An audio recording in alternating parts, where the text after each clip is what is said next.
ನಮಃ.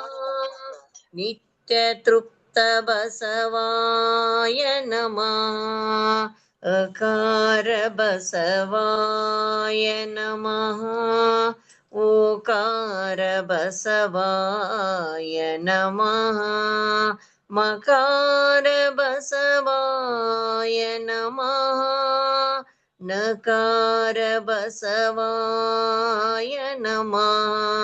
ಮಕಾರ ಬಸವಾಯ ನಮಃ. ಶಿಕಾರ ಬಸವಾಯ ನಮಃ. ವಕಾರ ಬಸವಾಯ ನಮಃ. ಯಕಾರ ಬಸವಾಯ ನಮಃ. ಓಂಕಾರ ಬಸವಾಯ ನಮಃ. ಈಂಕಾರ ಬಸವಾಯ ನಮಃ.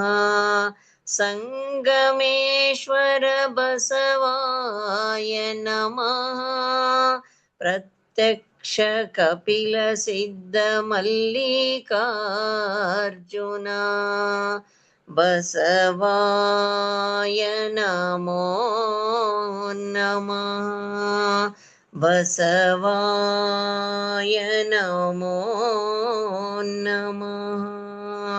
ಬಸವಾಯ ನಮೋ ನಮಃ. ಸರ್ವರಿಗೂ ಶರಣಾರ್ಥಿಗಳು. ಶಟಸ್ಥಲ ಮರ್ಮ. ನಾವು ಉದಿಸಿ ಬಂದದ್ದು ಹೀಗೆ ಸಹಜದಿಂದ ನಿರಾಲಂಬಕ್ಕೆ ಬಂದು, ನಿರಾಲಂಬದಿಂದ ನಿರಂಜನಲಿಂಗಕ್ಕೆ ಬಂದು, ನಿರಂಜನಲಿಂಗದಿಂದ ನಿಶೂನ್ಯಲಿಂಗಕ್ಕೆ ಬಂದು, ನಿಶೂನ್ಯಲಿಂಗದಿಂದ ನಿಷ್ಕಲಲಿಂಗಕ್ಕೆ ಬಂದು, ನಿಷ್ಕಲಲಿಂಗದಿಂದ ಆತ್ಮತತ್ವದ ಐಕ್ಯಸ್ಥಲದ ಮಹಾಲಿಂಗದಲ್ಲಿ ಓಂಕಾರ ಪ್ರಣವ ಸ್ವರೂಪರಾಗಿ, ಆಕಾಶ ತತ್ವದ ಶರಣಸ್ಥಲದ ಪ್ರಸಾದಲಿಂಗದಲ್ಲಿ ಯಕಾರ ಪ್ರಣವ ಸ್ವರೂಪರಾಗಿ, ವಾಯುತತ್ವದ ಪ್ರಾಣಲಿಂಗೀ ಸ್ಥಳದ ಜಂಗಮಲಿಂಗದಲ್ಲಿ ವಕಾರ ಪ್ರಣವ ಸ್ವರೂಪರಾಗಿ, ಅಗ್ನಿತತ್ವದ ಪ್ರಸಾದಿ ಸ್ಥಳದ ಶಿವಲಿಂಗದಲ್ಲಿ ಶಿಕಾರ ಪ್ರಣವ ಸ್ವರೂಪರಾಗಿ, ಅಪ್ಪು ತತ್ವದ ಮಹೇಶ್ವರ ಸ್ಥಳದ ಗುರುಲಿಂಗದಲ್ಲಿ ಮಕಾರ ಪ್ರಣವ ಸ್ವರೂಪರಾಗಿ, ಪೃಥ್ವಿ ತತ್ವದ ಭಕ್ತ ಸ್ಥಳದ ಆಚಾರಲಿಂಗದಲ್ಲಿ ನಕಾರ ಪ್ರಣವ ಸ್ವರೂಪರಾಗಿ, ಮಹಾಲಿಂಗದ ಆಣತೆ ವಿಡಿದು ಪವಿತ್ರವಾದ ತಂದೆ ತಾಯಿಗಳ ಚಿದ್ಗರ್ಭದಿಂದ ಉದಯಿಸಿ ಈ ಲಿಂಗಲೀಲಾ ಕ್ರಿಯಾಭೂಮಿಗೆ ಬಂದಿದ್ದೇವೆ. ಆದ್ದರಿಂದ ನಮ್ಮ ಮೂಲ ಸ್ವರೂಪದ ಹೆಸರು ನಮಃ ಶಿವಾಯ. ಓಂ ಬಸವ. ನಮಃ ಶಿವಾಯ. ಓಂ ಬಸವ. ನಮಃ ಶಿವಾಯ. ಓಂ ಬಸವ. ಸರ್ವರಿಗೂ ಶರಣಾರ್ಥಿಗಳು.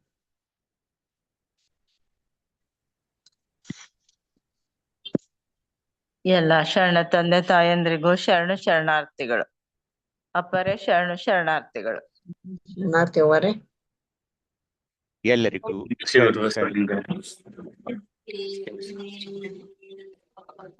ಓಂ ಶ್ರೀ ಗುರು ಬಸವಲಿಂಗಾಯ ನಮಃ. ಸ್ವಾನುಭವ ನೆಲೆಯಿಂದಿನ ಸದ್ಭಾವ ನೆನೆಯ ಮೂಲಕ ಚಾಲನೆ ನೀಡತಕ್ಕಂತ ಗೌರವ ಮಂಡಲಿಗಳವರ ಭಕ್ತಿ ಶರಣಾರ್ಥಿಗಳು ಹಾಗೂ ಇಂದಿನ ಸ್ವಾನುಭವ ನೆಲೆ ಸದ್ಭಾವಷ್ಟಿಯಲ್ಲಿ ಭಾಗವಹಿಸಬೇಕಂತ ಸರ್ವ ಶರಣ ಬಂಧುಗಳ ಶ್ರೀ ಭಕ್ತಿಯ ಶರಣಾರ್ಥಿ ನಡೆಸ್ತಾ ಇಂದು ಡಾಕ್ಟರ್ ದಯಾನಂದ ಹುಲಿ ಅವರಿಂದ ಶಿವಕೃತಾಗಿ ಭಾವಿದೆ. ಅವುಗಳು ದಯವಿಟ್ಟು ಪಾಲಿಸ್ಬೇಕಾಗಿ ಭಿನ್ನ ಮಾಡ್ಕೊಂತ ಅಪರ ಶರಣಾರ್ಥಿ ತಾವು ಪ್ರಾರಂಭಿಸರಪ್ಪರ. ಶರಣಾರ್ಥಿ ಅನ್ನ. ಓಂ ಶ್ರೀ ಗುರು ಬಸವಲಿಂಗಾಯ ನಮಃ. ಎಲ್ಲರಿಗೂ ಶರಣಾರ್ಥಿಗಳು.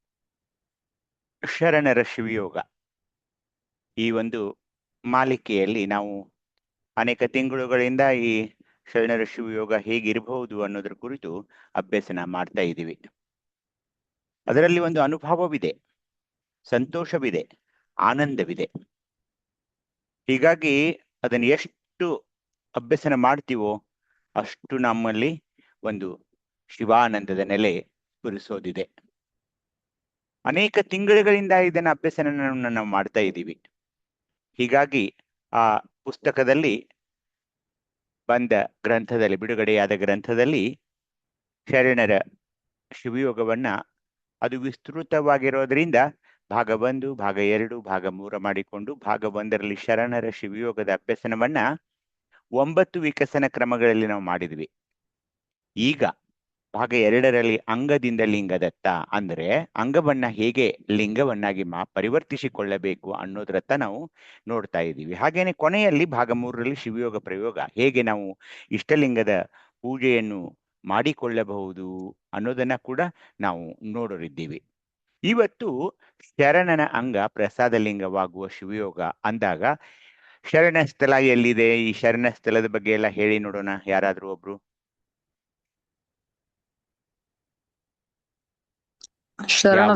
ಶರಣ ಸ್ಥಳ ಆಕಾಶ ತತ್ವ ಅಪ್ಪೋರೆ. ಹ್ಮ್ ಅಲ್ಲಿ ಪ್ರಸಾದ ಲಿಂಗ ಇದೆ ಅಪ್ಪೋರೆ. ಹ್ಮ್ ಅಲ್ಲಿ ಚಕ್ರ? ಹಸ್ತ ಚಕ್ರ, ವಿಶುದ್ಧಿ ಚಕ್ರ ಬರ್ತದಪ್ಪೋರೆ. ವಿಶುದ್ಧಿ ಚಕ್ರ. ಹ್ಞೂನ್ರಪ್ಪೋರೆ.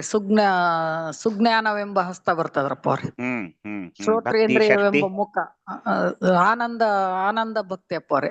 ಹಾ, ಶಕ್ತಿ ಶಕ್ತಿ ಪರಾಶಕ್ತಿ ಅಪ್ಪೋರೆ. ಪರಾಶಕ್ತಿ. ಹೀಗಾಗಿ ಇಲ್ಲಿ ತಾಯಿ ಹೇಳಿದ ಹಾಗೆ ಈ ಸಕಿಲೆಗಳನ್ನ ತಿಳ್ಕೊಳ್ಬೇಕು. ಅದನ್ನ ತಿಳ್ಕೊಳ್ಳೋಣ. ತಾಯಿ ಹೇಳಿದ್ದಾರೆ. ಏನಾಯ್ತು ಹೋದ ಸಾರಿ ಅಂದ್ರೆ ಅನಾಹತ ಚಕ್ರ. ಅನಾಹತ ಚಕ್ರವು ಈಗ ವಿಶುದ್ಧಿ ಚಕ್ರದಲ್ಲಿ ಲಯಗೊಂಡಲ್ಲಿಯೇ ವಾಯು ತತ್ವದ ಲೀಲೆಗಳು ಅಡಗಿದವೆಂದು ದೃಢದಿಂದ ಭಾವಿಸುವುದು. ಈಗ ನಮ್ಮ ಅಂತರ್ದೃಷ್ಟಿಯು ವಿಶುದ್ಧಿಯಲ್ಲಿ ಅಥವಾ ಕಂಠಸ್ಥಾನದಲ್ಲಿ ನೆಲೆಸಬೇಕು ಅಥವಾ ನೆಡಬೇಕು. ವಿಶುದ್ಧಿಯು ನಿನ್ನ ಕರಸ್ಥಲದ ಇಷ್ಟಲಿಂಗ ಮೂರ್ತಿ ನಾಳಸ್ಥಾನ, ಅಂದ್ರೆ ನನ್ನ ಹೊರದೃಷ್ಟಿ ಇಷ್ಟಲಿಂಗದ ಮೇಲೆ ಇಟ್ಟು ನೋಡ್ಬೇಕು. ಒಳಗಡೆ ಅಂದ್ರೆ ನನ್ನ ಅಂತರ್ದೃಷ್ಟಿ ಆ ವಿಶುದ್ಧಿ ಚಕ್ರದಲ್ಲಿರುವ ಆ ಲಿಂಗದಲ್ಲಿ, ತಾಯಿ ಹೇಳಿದ ಹಾಗೆ ಪ್ರಸಾದ ಲಿಂಗದಲ್ಲಿ ನಾನು ಅದನ್ನ ನೆಡಬೇಕು. ಹಾಗೇನೆ ಇದು ಆಕಾಶ ತತ್ವದ ನೆಲೆ ಅಂತ ಪರಾಂಬರಿಸಬೇಕು ಅಥವಾ ತಿಳಿದುಕೊಳ್ಬೇಕು. ಆಕಾಶ ನೋಡಿ, ಆಕಾಶ ಸುಮ್ಮನೆ ವಿಚಾರ ಮಾಡಿ ಸ್ವಲ್ಪ. ಯಾವಾಗ್ಲಾದ್ರೂ ರಾತ್ರಿಯ ಹೊತ್ತು ಒಂದು ಮಲಗಿಕೊಂಡಾಗ, ನಿಮ್ಮ ಮನೆಯ ಮೇಲೆ ಅಂಗಳದಲ್ಲಿ ಮಲಗಿಕೊಂಡಾಗ ಸುಮ್ಮನೆ ಅದು ವಿಸ್ತೃತವಾದ ಒಂದು ಆಕಾಶವನ್ನು ನೋಡಿ, ಮಿನುಗುತ್ತಿರುವ ಕೆಲವೊಂದು ನಕ್ಷತ್ರಗಳನ್ನ ನೋಡಿ, ಚಂದ್ರನನ್ನ ನೋಡಿ, ಸೂರ್ಯನಂತೂ ಅಲ್ಲೇ ಇದ್ದಾನೆ, ಅನೇಕ ಗ್ರಹಗಳಿವು, ಅನೇಕ ಆಕಾಶ ಗಂಗೆಗಳು, ಅದೊಂದು ವಿಶ್ವ. ಅದಕ್ಕೆ ಕೊನೆ ಎಂಬುದೇ ಇಲ್ಲ. ಹೀಗಾಗಿ ಆಕಾಶದಿಂದ ವಾಯುವಿನಿಂದ ಅಗ್ನಿ, ಅಗ್ನಿಯಿಂದ ನೀರು, ನೀರಿನಿಂದ ಪೃಥ್ವಿ, ಹೀಗೆ ನಾವು ಅದನ್ನು ಮಾತಾಡಿದ್ವಿ. ಜನನ ವೇಗವಾಯಿತು ಅಂದ್ರೆ ಆಕಾಶ ಒಂದು ಅತ್ಯಂತ ವಿಸ್ತೃತವಾದ ಒಂದು ತತ್ವ. ಅದು ಪಂಚ ಅಂತಃಕರಣಗಳಾದ ಚಿತ್ತ, ಬುದ್ಧಿ, ವ್ಯಾನವಾಯು, ಅಹಂಕಾರ, ಮನಗಳೆಂಬ ಪಂಚಕರ್ಣಗಳು ಇಲ್ಲಿ ಇವೆ. ಆದ್ದರಿಂದ ಪಂಚಕರ್ಣಗಳು ಯಕಾರ ಪಂಚಾಕ್ಷರಗಳೆನಿಸ್ತಾ ಇವೆ. ಅದಕ್ಕೆ ನಾನು ಹೇಗೆ ಇದನ್ನ ಆರಾಧಿಸ್ತೀನಿ ಅಂದ್ರೆ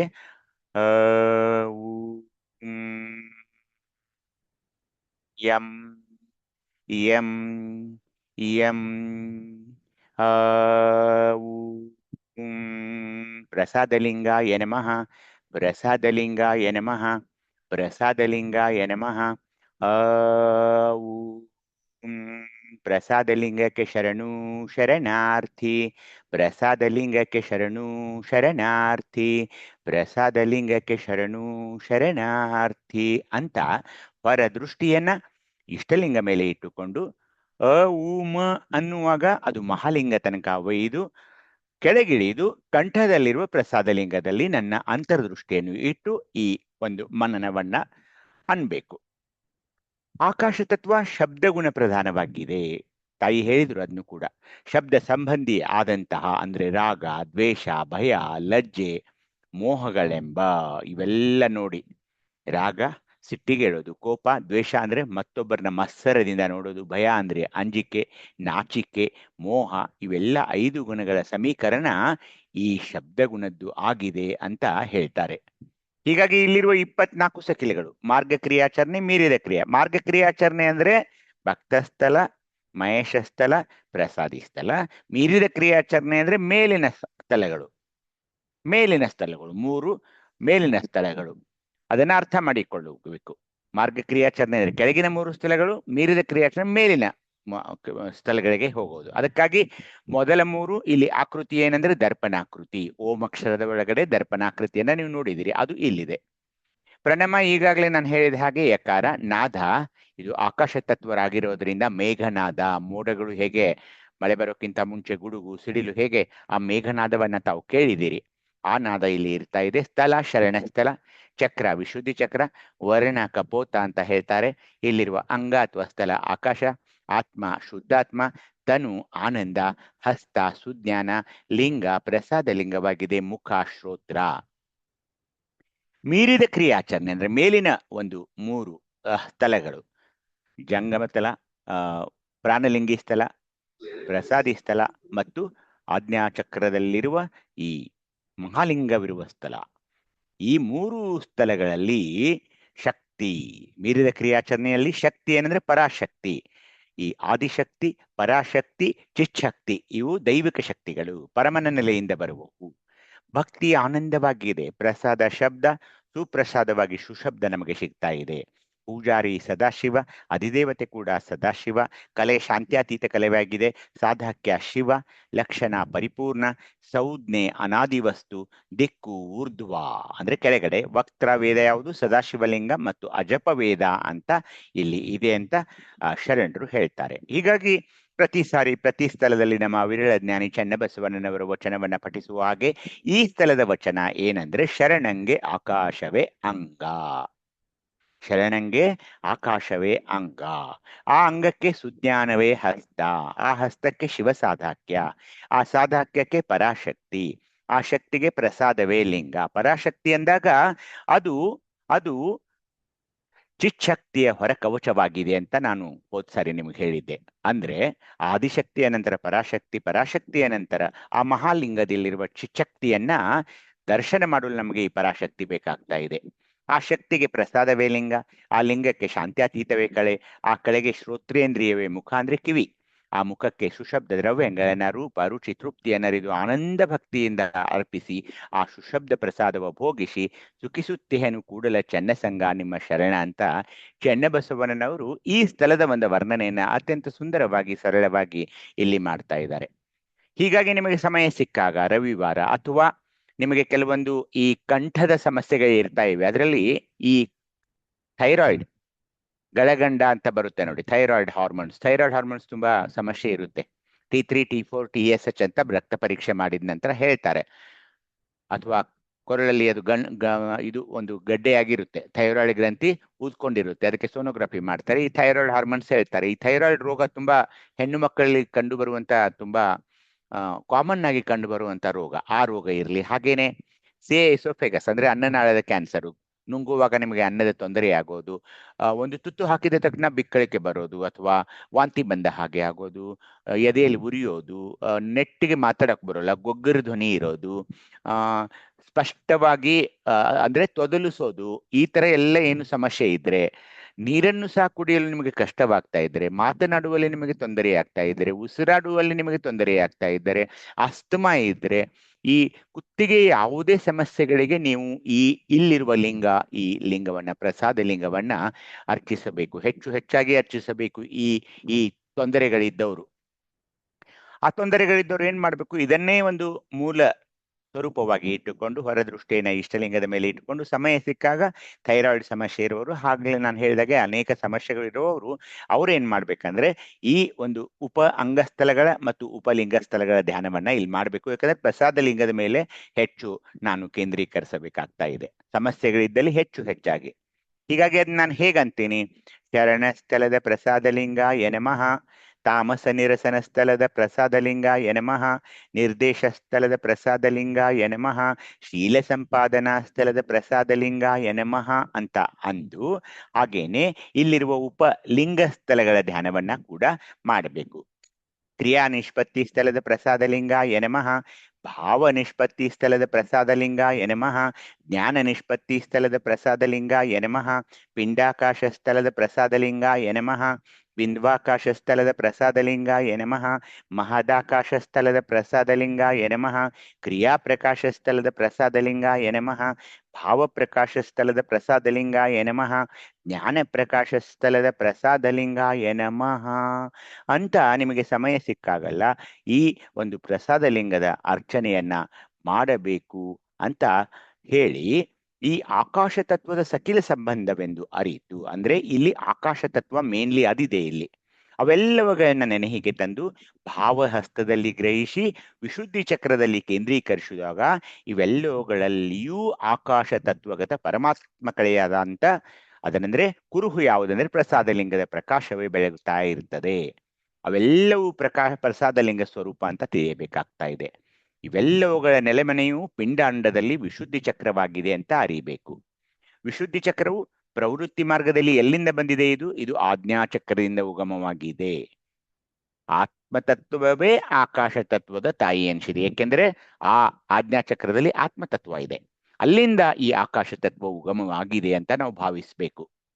ಯಾಕೆಂದ್ರೆ ಆತ್ಮತತ್ವವು ಆಕಾಶ ತತ್ವದ 1000 ಪಟ್ಟು ಸಾಮರ್ಥ್ಯವುಳ್ಳದ್ದಾಗಿದೆ.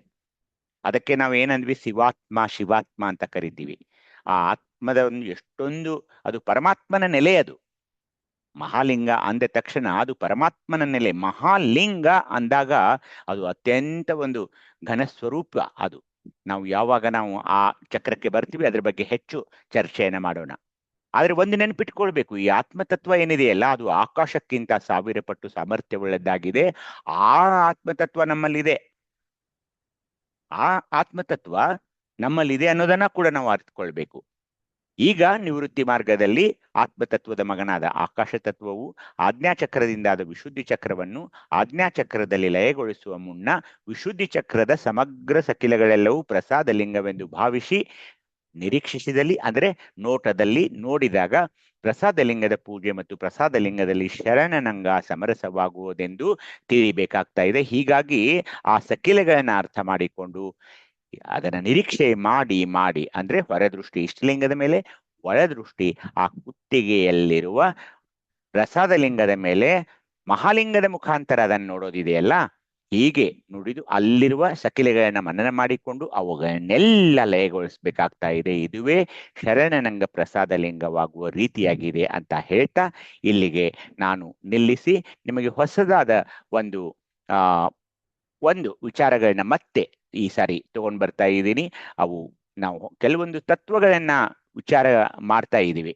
ನಿಮಗೆ ಹೋದ ಸಾರಿ ನಾವು ವರ್ಣಗಳನ್ನ ನೋಡಿದ್ವಿ, ಹಾಗೇನೆ ಅಲ್ಲಿರುವ ಅಂಗಗಳನ್ನ ನೋಡಿದ್ವಿ. ಹೀಗೆ ಇವತ್ತು ಒಂದು ಹೊಸ ವಿಚಾರದೊಂದಿಗೆ ನಾವು ಮಾತನಾಡೋಣ ಅಂತ ಹೇಳ್ತಾ, ಅಲ್ಲಿ ಏನಿದೆ ಅಂದ್ರೆ ವರ್ಣಗಳನ್ನ ನೀವು ನೋಡಿದ್ರಿ, ಅವುಗಳಿಗೆ ಅಂಗಗಳನ್ನ ನೋಡಿದ್ರಿ, ಅವುಗಳಿಗೆ ಅಂಗಗಳು ಯಾವುವು ಅನ್ನೋದನ್ನ ನೋಡಿದ್ರಿ ನೀವು. ಈ ವರ್ಣಗಳಿಗೆ ಅಂಗಗಳು ಯಾವಂದ್ರೆ ಪೃಥ್ವಿ ಅಂಗ, ಅಪ್ಪು ಅಂಗ, ಅಗ್ನಿ ಅಂಗ, ವಾಯು ಅಂಗ, ಆಕಾಶವಂಗ, ಆತ್ಮಾಂಗ, ತ್ಯಾಗಾಂಗ, ಭೋಗಾಂಗ, ಯೋಗಾಂಗ ಅಂತ ನೋಡಿದಿರಿ. ಇವತ್ತು ಒಂದು ಹೊಸ ತತ್ವ ಅಂದ್ರೆ ಆತ್ಮಗಳನ್ನ ನಾವು ಅಭ್ಯಸನ ಮಾಡೋರಿದ್ದೀವಿ. ಜೀವಾತ್ಮ, ಅಂತರಾತ್ಮ, ಪರಮಾತ್ಮ, ನಿರ್ಮಲಾತ್ಮ, ಶುದ್ಧಾತ್ಮ, ಜ್ಞಾನಾತ್ಮ, ಮಹಾತ್ಮ, ದಿವ್ಯಾತ್ಮ, ಚಿನ್ಮಯಾತ್ಮ ಅಂತ ವಿವಿಧ ಸ್ಥಳಗಳಲ್ಲಿ, ಅದರ ಜೀವಾತ್ಮ ಅಂದ್ರೆ ಭಕ್ತ ಸ್ಥಳದಲ್ಲಿ, ಅಂತರಾತ್ಮ ಅಂದ್ರೆ ಮಹೇಶ ಸ್ಥಳದಲ್ಲಿ, ಪರಮಾತ್ಮ ಅಂದ್ರೆ ಪ್ರಸಾದಿ ಸ್ಥಳದಲ್ಲಿ, ಹೀಗೆ ಆ ಸ್ಥಳಗಳಲ್ಲಿ ಆಯಾ ಸ್ಥಳಗಳಲ್ಲಿ ಈ ಆತ್ಮಗಳು ಬೇರೆ ಬೇರೆಯಾಗಿ ಹೇಳ್ತಾರೆ ಶರಣರು. ಏನಿವು? ಈ ನಾವು ಇದನ್ನ ಶಿವಯೋಗದ ವರ್ಗಗಳಲ್ಲಿ ಕೂಡ ಅಭ್ಯಸನ ಮಾಡಿದ್ವಿ ಇದನ್ನು.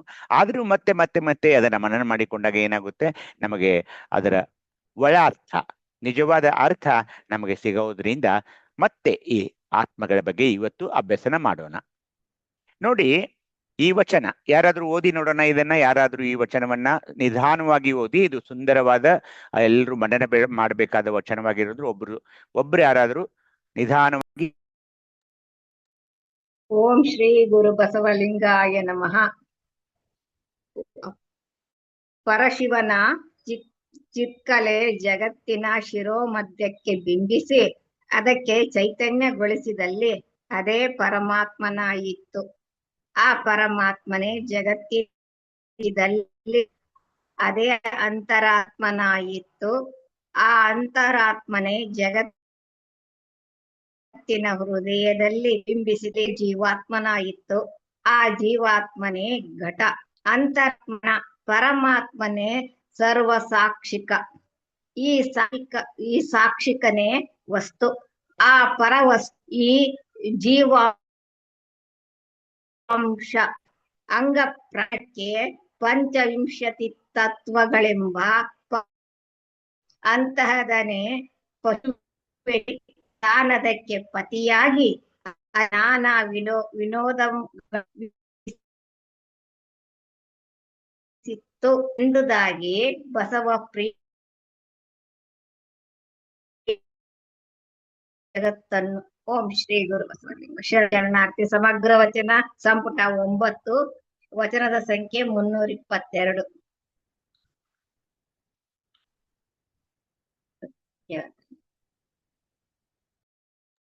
ಶರಣು ಅಕ್ಕ. ನೋಡಿ, ಈ ವಚನ ಏನ್ ಹೇಳ್ತಿದೆ ಅಂದ್ರೆ, ಪರಮಾತ್ಮ ಪರಶಿವ ಆತನ ಚಿತ್ಕಲೆ ಅದು ಏನಿದೆ ಹೇಳಿ, ಅದು ಇಡೀ ವಿಶ್ವವನ್ನ ಆವರಿಸಿರ್ತಾ ಇರುತ್ತೆ. ಇಡೀ ವಿಶ್ವವನ್ನ ಆವರಿಸಿದೆ ಅದು, ಆ ಚಿತ್ಕಲೆ ಅನ್ನೋದು. ಅದನ್ನೇನ್ ಮಾಡ್ತಾನೆ, ಗುರು ಶಿಷ್ಯನ ಒಂದು ಹಸ್ತಮಸ್ತಕ ಸಂಯೋಗದಲ್ಲಿ ಆತ ತನ್ನ ಹಸ್ತವನ್ನ ಶಿಷ್ಯನ ತಲೆಯ ಮೇಲೆ ಇಟ್ಟಾಗ ಪರಶಿವನ ಚಿತ್ಕಲೆ ಜಗತ್ತಿನ ಶಿರೋಮಧ್ಯಕ್ಕೆ ಬಿಂಬಿಸಿ ಅದಕ್ಕೆ ಶಿವಯೋಗದ ಮೂಲಕ ಚೈತನ್ಯಗೊಳಿಸಿದಲ್ಲಿ ಅದೇ ಪರಮಾತ್ಮವಾಯಿತು. ಅದು ನಿಷ್ಕಲಲಿಂಗವಿರುವ ಸಹಸ್ರಾರ ಚಕ್ರದಲ್ಲಿ ಅಂತ ಇಟ್ಕೊಂಡ್ರೆ ಆ ಪರಮಾತ್ಮನ ಜಗತ್ತಿನ ಭ್ರೂಮಧ್ಯಕ್ಕೆ ಅಂದ್ರೆ ಆಜ್ಞಾಚಕ್ರಕ್ಕೆ ಬಂದಾಗ ಅದೇ ಅಂತರಾತ್ಮವಾಯಿತು. ಅದು ಪ್ರಾಣಲಿಂಗಿ ಸ್ಥಳದಲ್ಲಿ ಬಂದಾಗ ಹೃದಯಕ್ಕೆ ಬಿಂಬಿಸಿದಲ್ಲಿ ಅದೇ ಜೀವಾತ್ಮವಾಯಿತು. ಆ ಜೀವಾತ್ಮನೆ ಘಟ ಅಂದ್ರೆ ದೇಹ, ಅಂತರಾತ್ಮನೆ ಅಂದ್ರೆ ಪ್ರಾಣ, ಪರಮಾತ್ಮನೆ ಸರ್ವಸಾಕ್ಷಿಕ. ಸಾಕ್ಷಿಕ ಅಂದ್ರೆ ಏನು? ಆ ಸಾಕ್ಷಿಕನೇ ಪರವಸ್ತು. ಆ ಪರವಸ್ತು ಈ ಜೀವಾಂತರಾದಿಗಳೆಂಬ ಅಂಗ ಮತ್ತು ಪ್ರಾಣಕ್ಕೆ ಪಂಚವಿಂಶತಿ ತತ್ವಗಳೆಂಬ ಪಾಶಗಳನ್ನು ತೊಡಿಸಿ 5 ಕರ್ಮೇಂದ್ರಿಯಗಳು, 5 ಜ್ಞಾನೇಂದ್ರಿಯಗಳು, 5 ವಾಯುಗಳು, ಇವೆಲ್ಲ ನೋಡಿದಿರಿ ನೀವು. ಅವನೇನ್ ಮಾಡ್ತಾನೆ, ಈ ಜೀವಾಂತರಾದಿಗಳೆಂಬ ಅಂಗ ಮತ್ತು ಪ್ರಾಣಕ್ಕೆ ಈ ಪಂಚವಿಂಶತಿ ತತ್ವಗಳನ್ನ ತೊಡಗಿಸ್ತಾನೆ. ಎಲ್ಲಿ? ಆಜ್ಞಾಚಕ್ರದಲ್ಲಿ. ಆತ್ಮ ಮತ್ತು ಈ ಪಂಚವಿಂಶತಿ ತತ್ವಗಳ ಮಿಲನ ಅಲ್ಲಿ ಆಗ್ತಾ ಇದೆ. ಪಂಚಭೂತಗಳು ಎಲ್ಲವೂ ಅಲ್ಲೇ ಆಗೋದದು. ಅದು ಆ ಪಾಶಗಳನ್ನ ತೊಡಿಸಿದ ನಂತರ ಏನಾಗುತ್ತೆ, ಅದನ್ನ ಪಶುವನ್ನಾಗಿ ಮಾಡಿ ತಾನದಕ್ಕೆ ಪತಿಯಾಗಿ ಪಶುಪತಿಯಾಗಿ ಅಲ್ಲಿ ನಾನಾ ವಿನೋದಗಳನ್ನ ಮಾಡ್ತಾ ಇದ್ದನು ಅಂತ ಸಂಗಮೇಶ್ವರದ ಅಪ್ಪಣ್ಣನವರು, ಒಬ್ಬ ಹಿರಿಯ ಶರಣರವರು, ಶಿವಯೋಗಿಗಳು ಅದನ್ನ ಹೇಳ್ತಾ ಇದ್ದಾರೆ.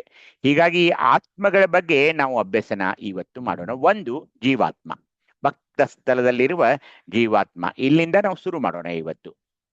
ನೋಡಿ, ಅಷ್ಟಮಹದೈಶ್ವರ್ಯಗಳು ಅಂತ ಶರಣರ ಮೇಲಿನ ಮೇಲೆ ಹೇಳ್ತಾರೆ.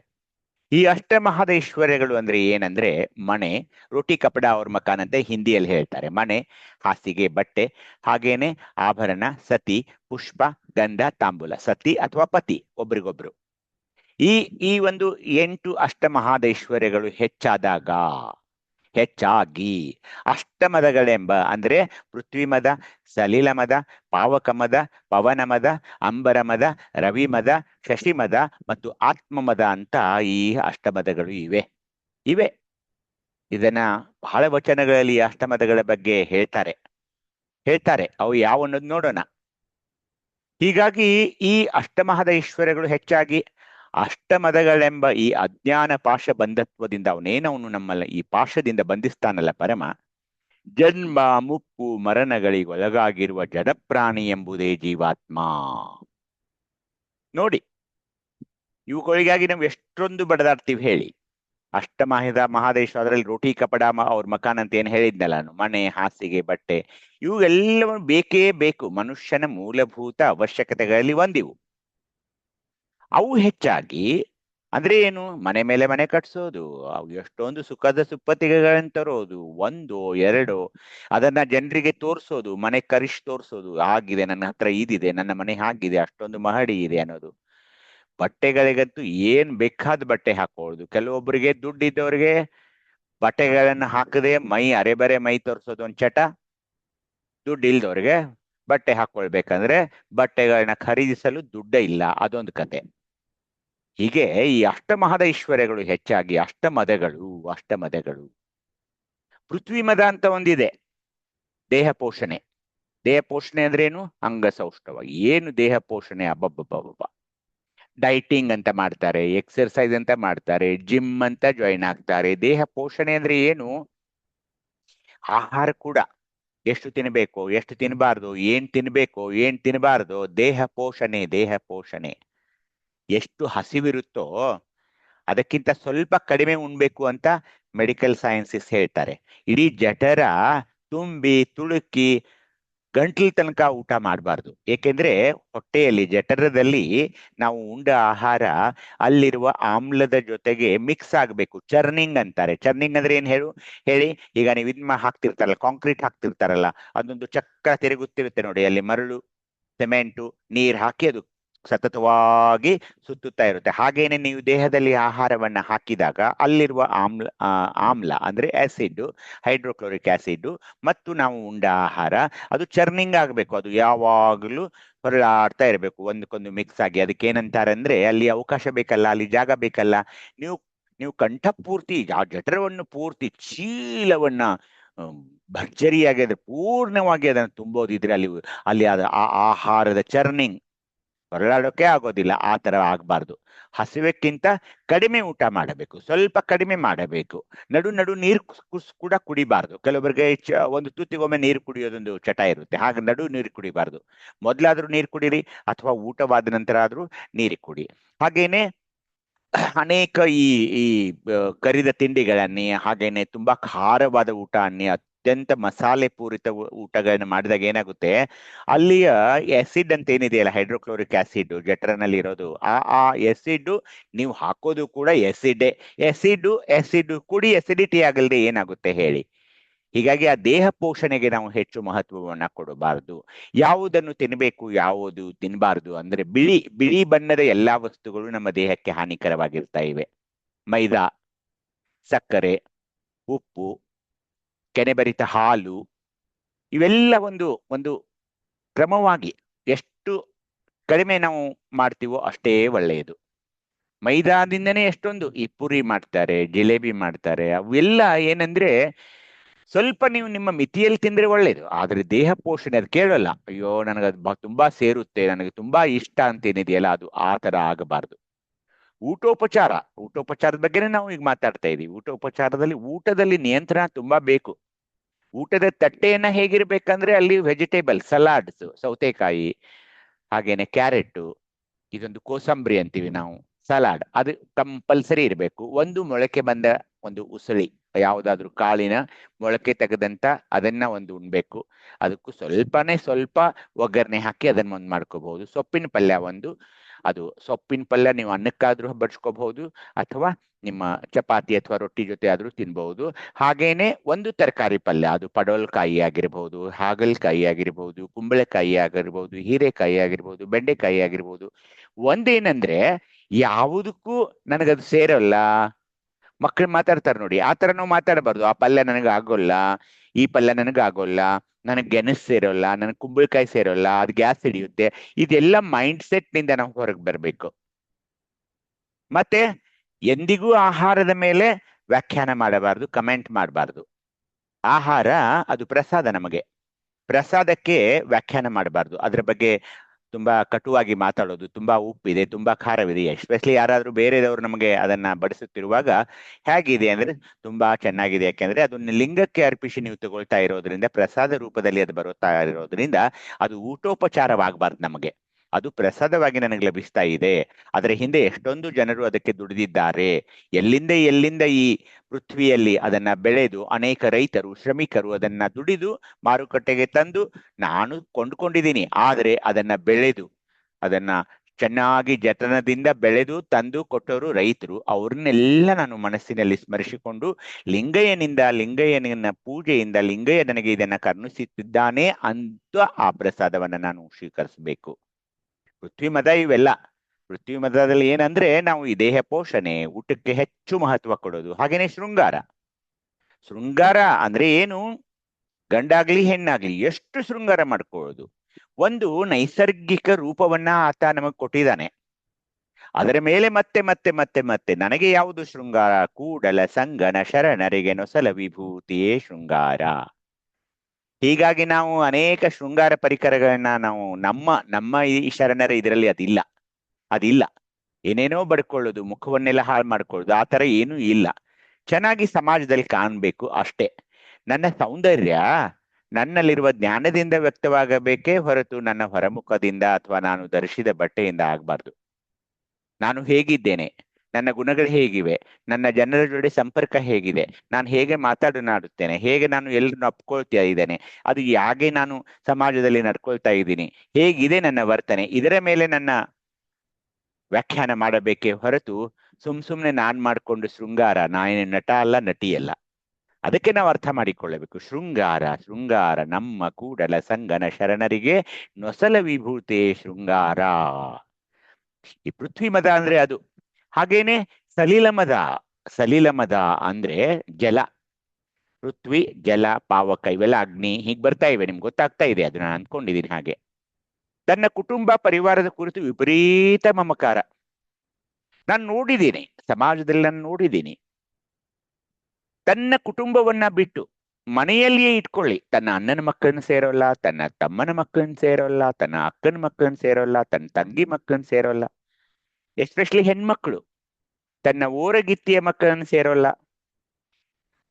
ಕೇವಲ ತನ್ನ ಮಕ್ಕಳು, ತನ್ನ ಕುಟುಂಬ. ಯಾಕೆ ಹೀಗೆ? ಒಡ ಹುಟ್ಟಿದವರಲ್ವೇ ನಾವೆಲ್ಲ? ಕೇವಲ ನನ್ನ ಪತ್ನಿ, ನನ್ನ ಮಕ್ಕಳು, ನನ್ನ ಪತ್ನಿ, ನನ್ನ ಅಣ್ಣನ ಮಕ್ಕಳು ನನ್ನ ಮಕ್ಕಳಲ್ವೇ, ನನ್ನ ಅಕ್ಕನ ಮಕ್ಕಳು ನನ್ನ ಮಕ್ಕಳಲ್ವೇ? ಕುಟುಂಬ ಅಂದ್ರೆ ಏನು? ನನ್ನ ಇಡೀ ಕುಟುಂಬವನ್ನ ಹೇಗೆ ನಾನು ನೋಡ್ಬೇಕು? ನಾವೆಲ್ಲ ಒಡ ಹುಟ್ಟಿದವರ ಕುಟುಂಬ ನನ್ನ ಕುಟುಂಬ ತಾನೆ. ಈಗ ಅಜ್ಜಂಪುರು ಶೆಟ್ರು ಕಮ್ಮಟ ಮಾಡ್ತಾರೆ. ಯಾಕೆ ಅವರೆಲ್ಲ ಇಡೀ ಕುಟುಂಬದ ಪರಿವಾರ, ಅಕ್ಕ ತಂಗಿಯರು, ಅಣ್ಣ ತಮ್ಮಂದ್ರು ಎಲ್ಲ ಯಾಕೆ ಬರ್ತಾರೆ ಅಂದ್ರೆ ಅದೊಂದು ಸಂಭ್ರಮ, ಕುಟುಂಬದ ಕಾರ್ಯಕ್ರಮ, ಅದು ಸಮಾಜಕ್ಕಾಗಿ ಅರ್ಪಿಸಲ್ಪಡುವ ಒಂದು ಕಾರ್ಯಕ್ರಮ. ಹೀಗಾಗಿ ಇಡೀ ಕುಟುಂಬ ಅಲ್ಲಿ ಸಮ್ಮೇಳನವಾಗೋದ್ರಿಂದ ಅವರ ನಡುವೆಯೂ ಕೂಡ ಒಂದು ಸುಮಧುರ ಸಂಬಂಧದ ಒಂದು ಪರಿಕಲ್ಪನೆ, ಆ ಭಾವನೆ ಅಲ್ಲಿ ಸ್ಫುರಿಸುತ್ತಾ ಇರ್ತಾ ಇದೆ. ಹೀಗಾಗಿ ಕುಟುಂಬವನ್ನ ಪೋಷಿಸಬೇಕು, ಕುಟುಂಬದಲ್ಲಿರುವ ಐಕ್ಯತೆಯನ್ನ ಕಾಪಾಡಿಕೊಂಡು ಹೋಗ್ಬೇಕು. ಸಣ್ಣ ಪುಟ್ಟ ಚಿಕ್ಕ ಪುಟ್ಟ ಕಲಹಗಳನ್ನ, ಚಿಕ್ಕ ಪುಟ್ಟ ಒಂದು ಏನೋ ಮಿಸ್ಅಂಡರ್ಸ್ಟ್ಯಾಂಡಿಂಗ್ ಅಂತೀವಿ ನಾವು, ಅಂದ್ರೆ ಏನೂ ತಿಳಿಯೋದಿಲ್ಲ, ಏನೋ ಒಂದಾಗಿರುತ್ತೆ.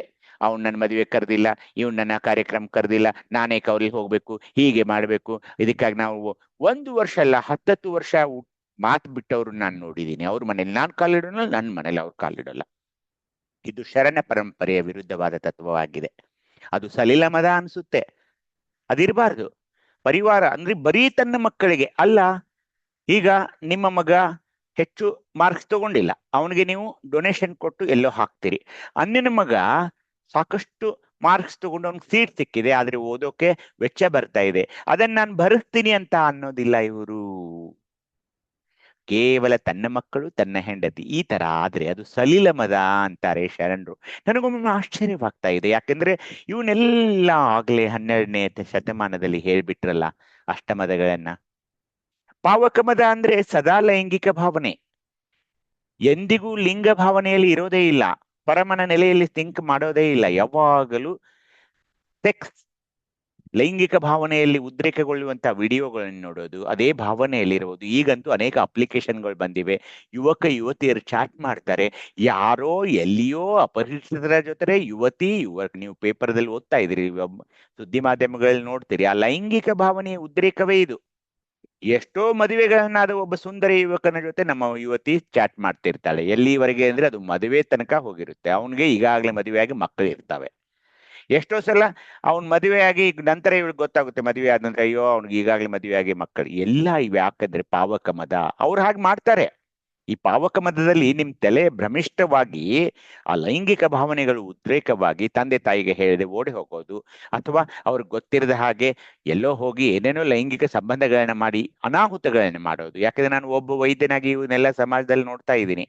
ಮದುವೆಯ ಪೂರ್ವ ಗರ್ಭಿಣಿಯಾಗಿ ಇಲ್ಲಿ ಬರ್ತಾರೆ, ತುಂಬಾ ಅನಾಥ ಪ್ರಜ್ಞೆ ಅವ್ರನ್ನ ಕಾಡ್ತಾ ಇರುತ್ತೆ. ಯಾಕೆಂದ್ರೆ ಆ ಹುಡುಗ ಓಡ್ ಹೋಗ್ಬಿಟ್ಟಿರ್ತಾನೆ, ಅಥವಾ ಒಮ್ಮೊಮ್ಮೆ ಏನಾಗಿರುತ್ತೆ ಗೊತ್ತಾ, ಆ ಹುಡುಗನೇ ಬರ್ತಾನೆ ಹುಡುಗಿನ ಕರ್ಕೊಂಡು, ಅವ್ರ ತಂದೆ ತಾಯಿಗಳಿಗೆ ಏನು ಹೇಳಿರೋದಿಲ್ಲ, ಏನಾದ್ರೂ ಮಾಡಿ ನಮ್ಮನ್ನ ಬದುಕಿಸಿ ಸರ್, ಪ್ರೆಗ್ನೆಂಟ್ ಆಗಿದ್ದಾಳೆ, ಏನಾದ್ರೂ ಮಾಡಿ ಇದನ್ನ ತೆಗಿ ಅಂತ. ಅಂಥದ್ರಲ್ಲಿ ಸರ್ಕಾರಗಳು ಏನ್ ಮಾಡಿದ್ವಿ, ಯುವತಿ 18 ವರ್ಷದ ಮೇಲೆ ಇದ್ರೆ ಅದಕ್ಕೂ ಕೂಡ ಅವಳು ಸ್ವತಂತ್ರವಾಗಿ ನಿರ್ಧಾರ ತೆಗೆದುಕೊಂಡು ತನ್ನ ಗರ್ಭಪಾತವನ್ನ ಮಾಡಿಕೊಳ್ಳಬಹುದು 20 ವಾರಗಳ ಮುಂಚೆ ಅಂತ ಸರ್ಕಾರ ಕೂಡ ಅವಳಿಗೆ ಭರವಸೆ ಕೊಟ್ಟಿರೋದ್ರಿಂದ ಈ ಪಾವಕ ಮದ.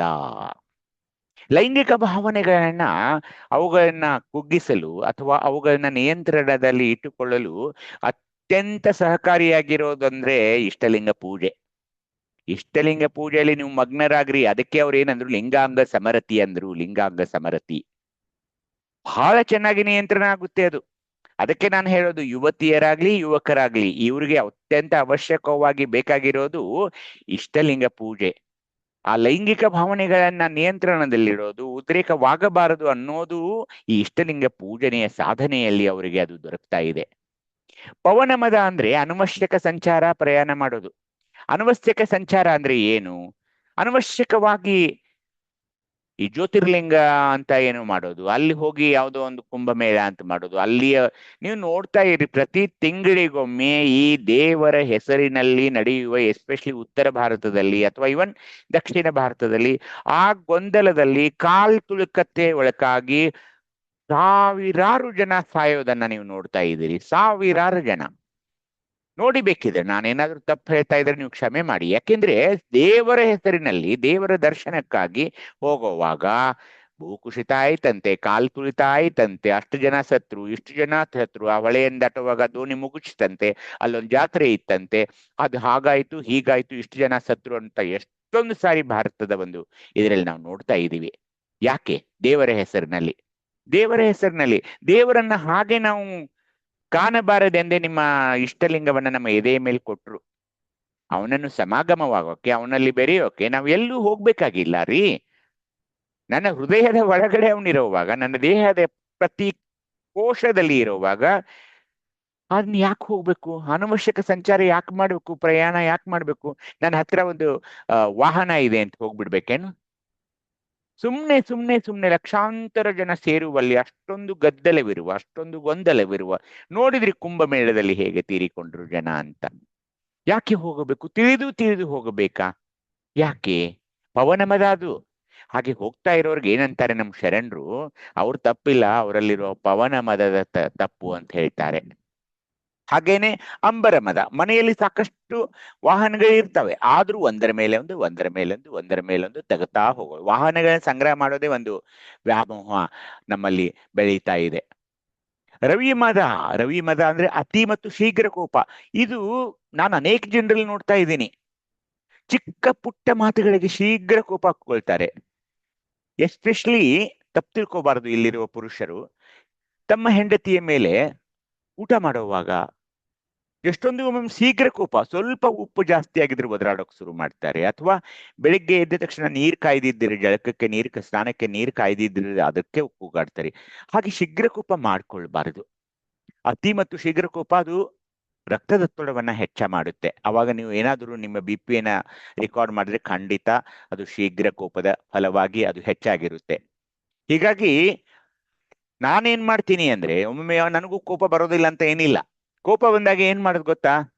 ಕಣ್ಣು ಮುಚ್ಚೋದು, ಒಂದೇ ಸೆಕೆಂಡ್ ಮುಚ್ಚಿ ನಮಃ ಶಿವಾಯ ಓಂ ಬಸವ, ನಮಃ ಶಿವಾಯ ಓಂ ಬಸವ, ನಮಃ ಶಿವಾಯ ಓಂ ಬಸವ ಅಂತ ಒಳಗಡೆ ಅಂದ್ಬಿಡೋದು.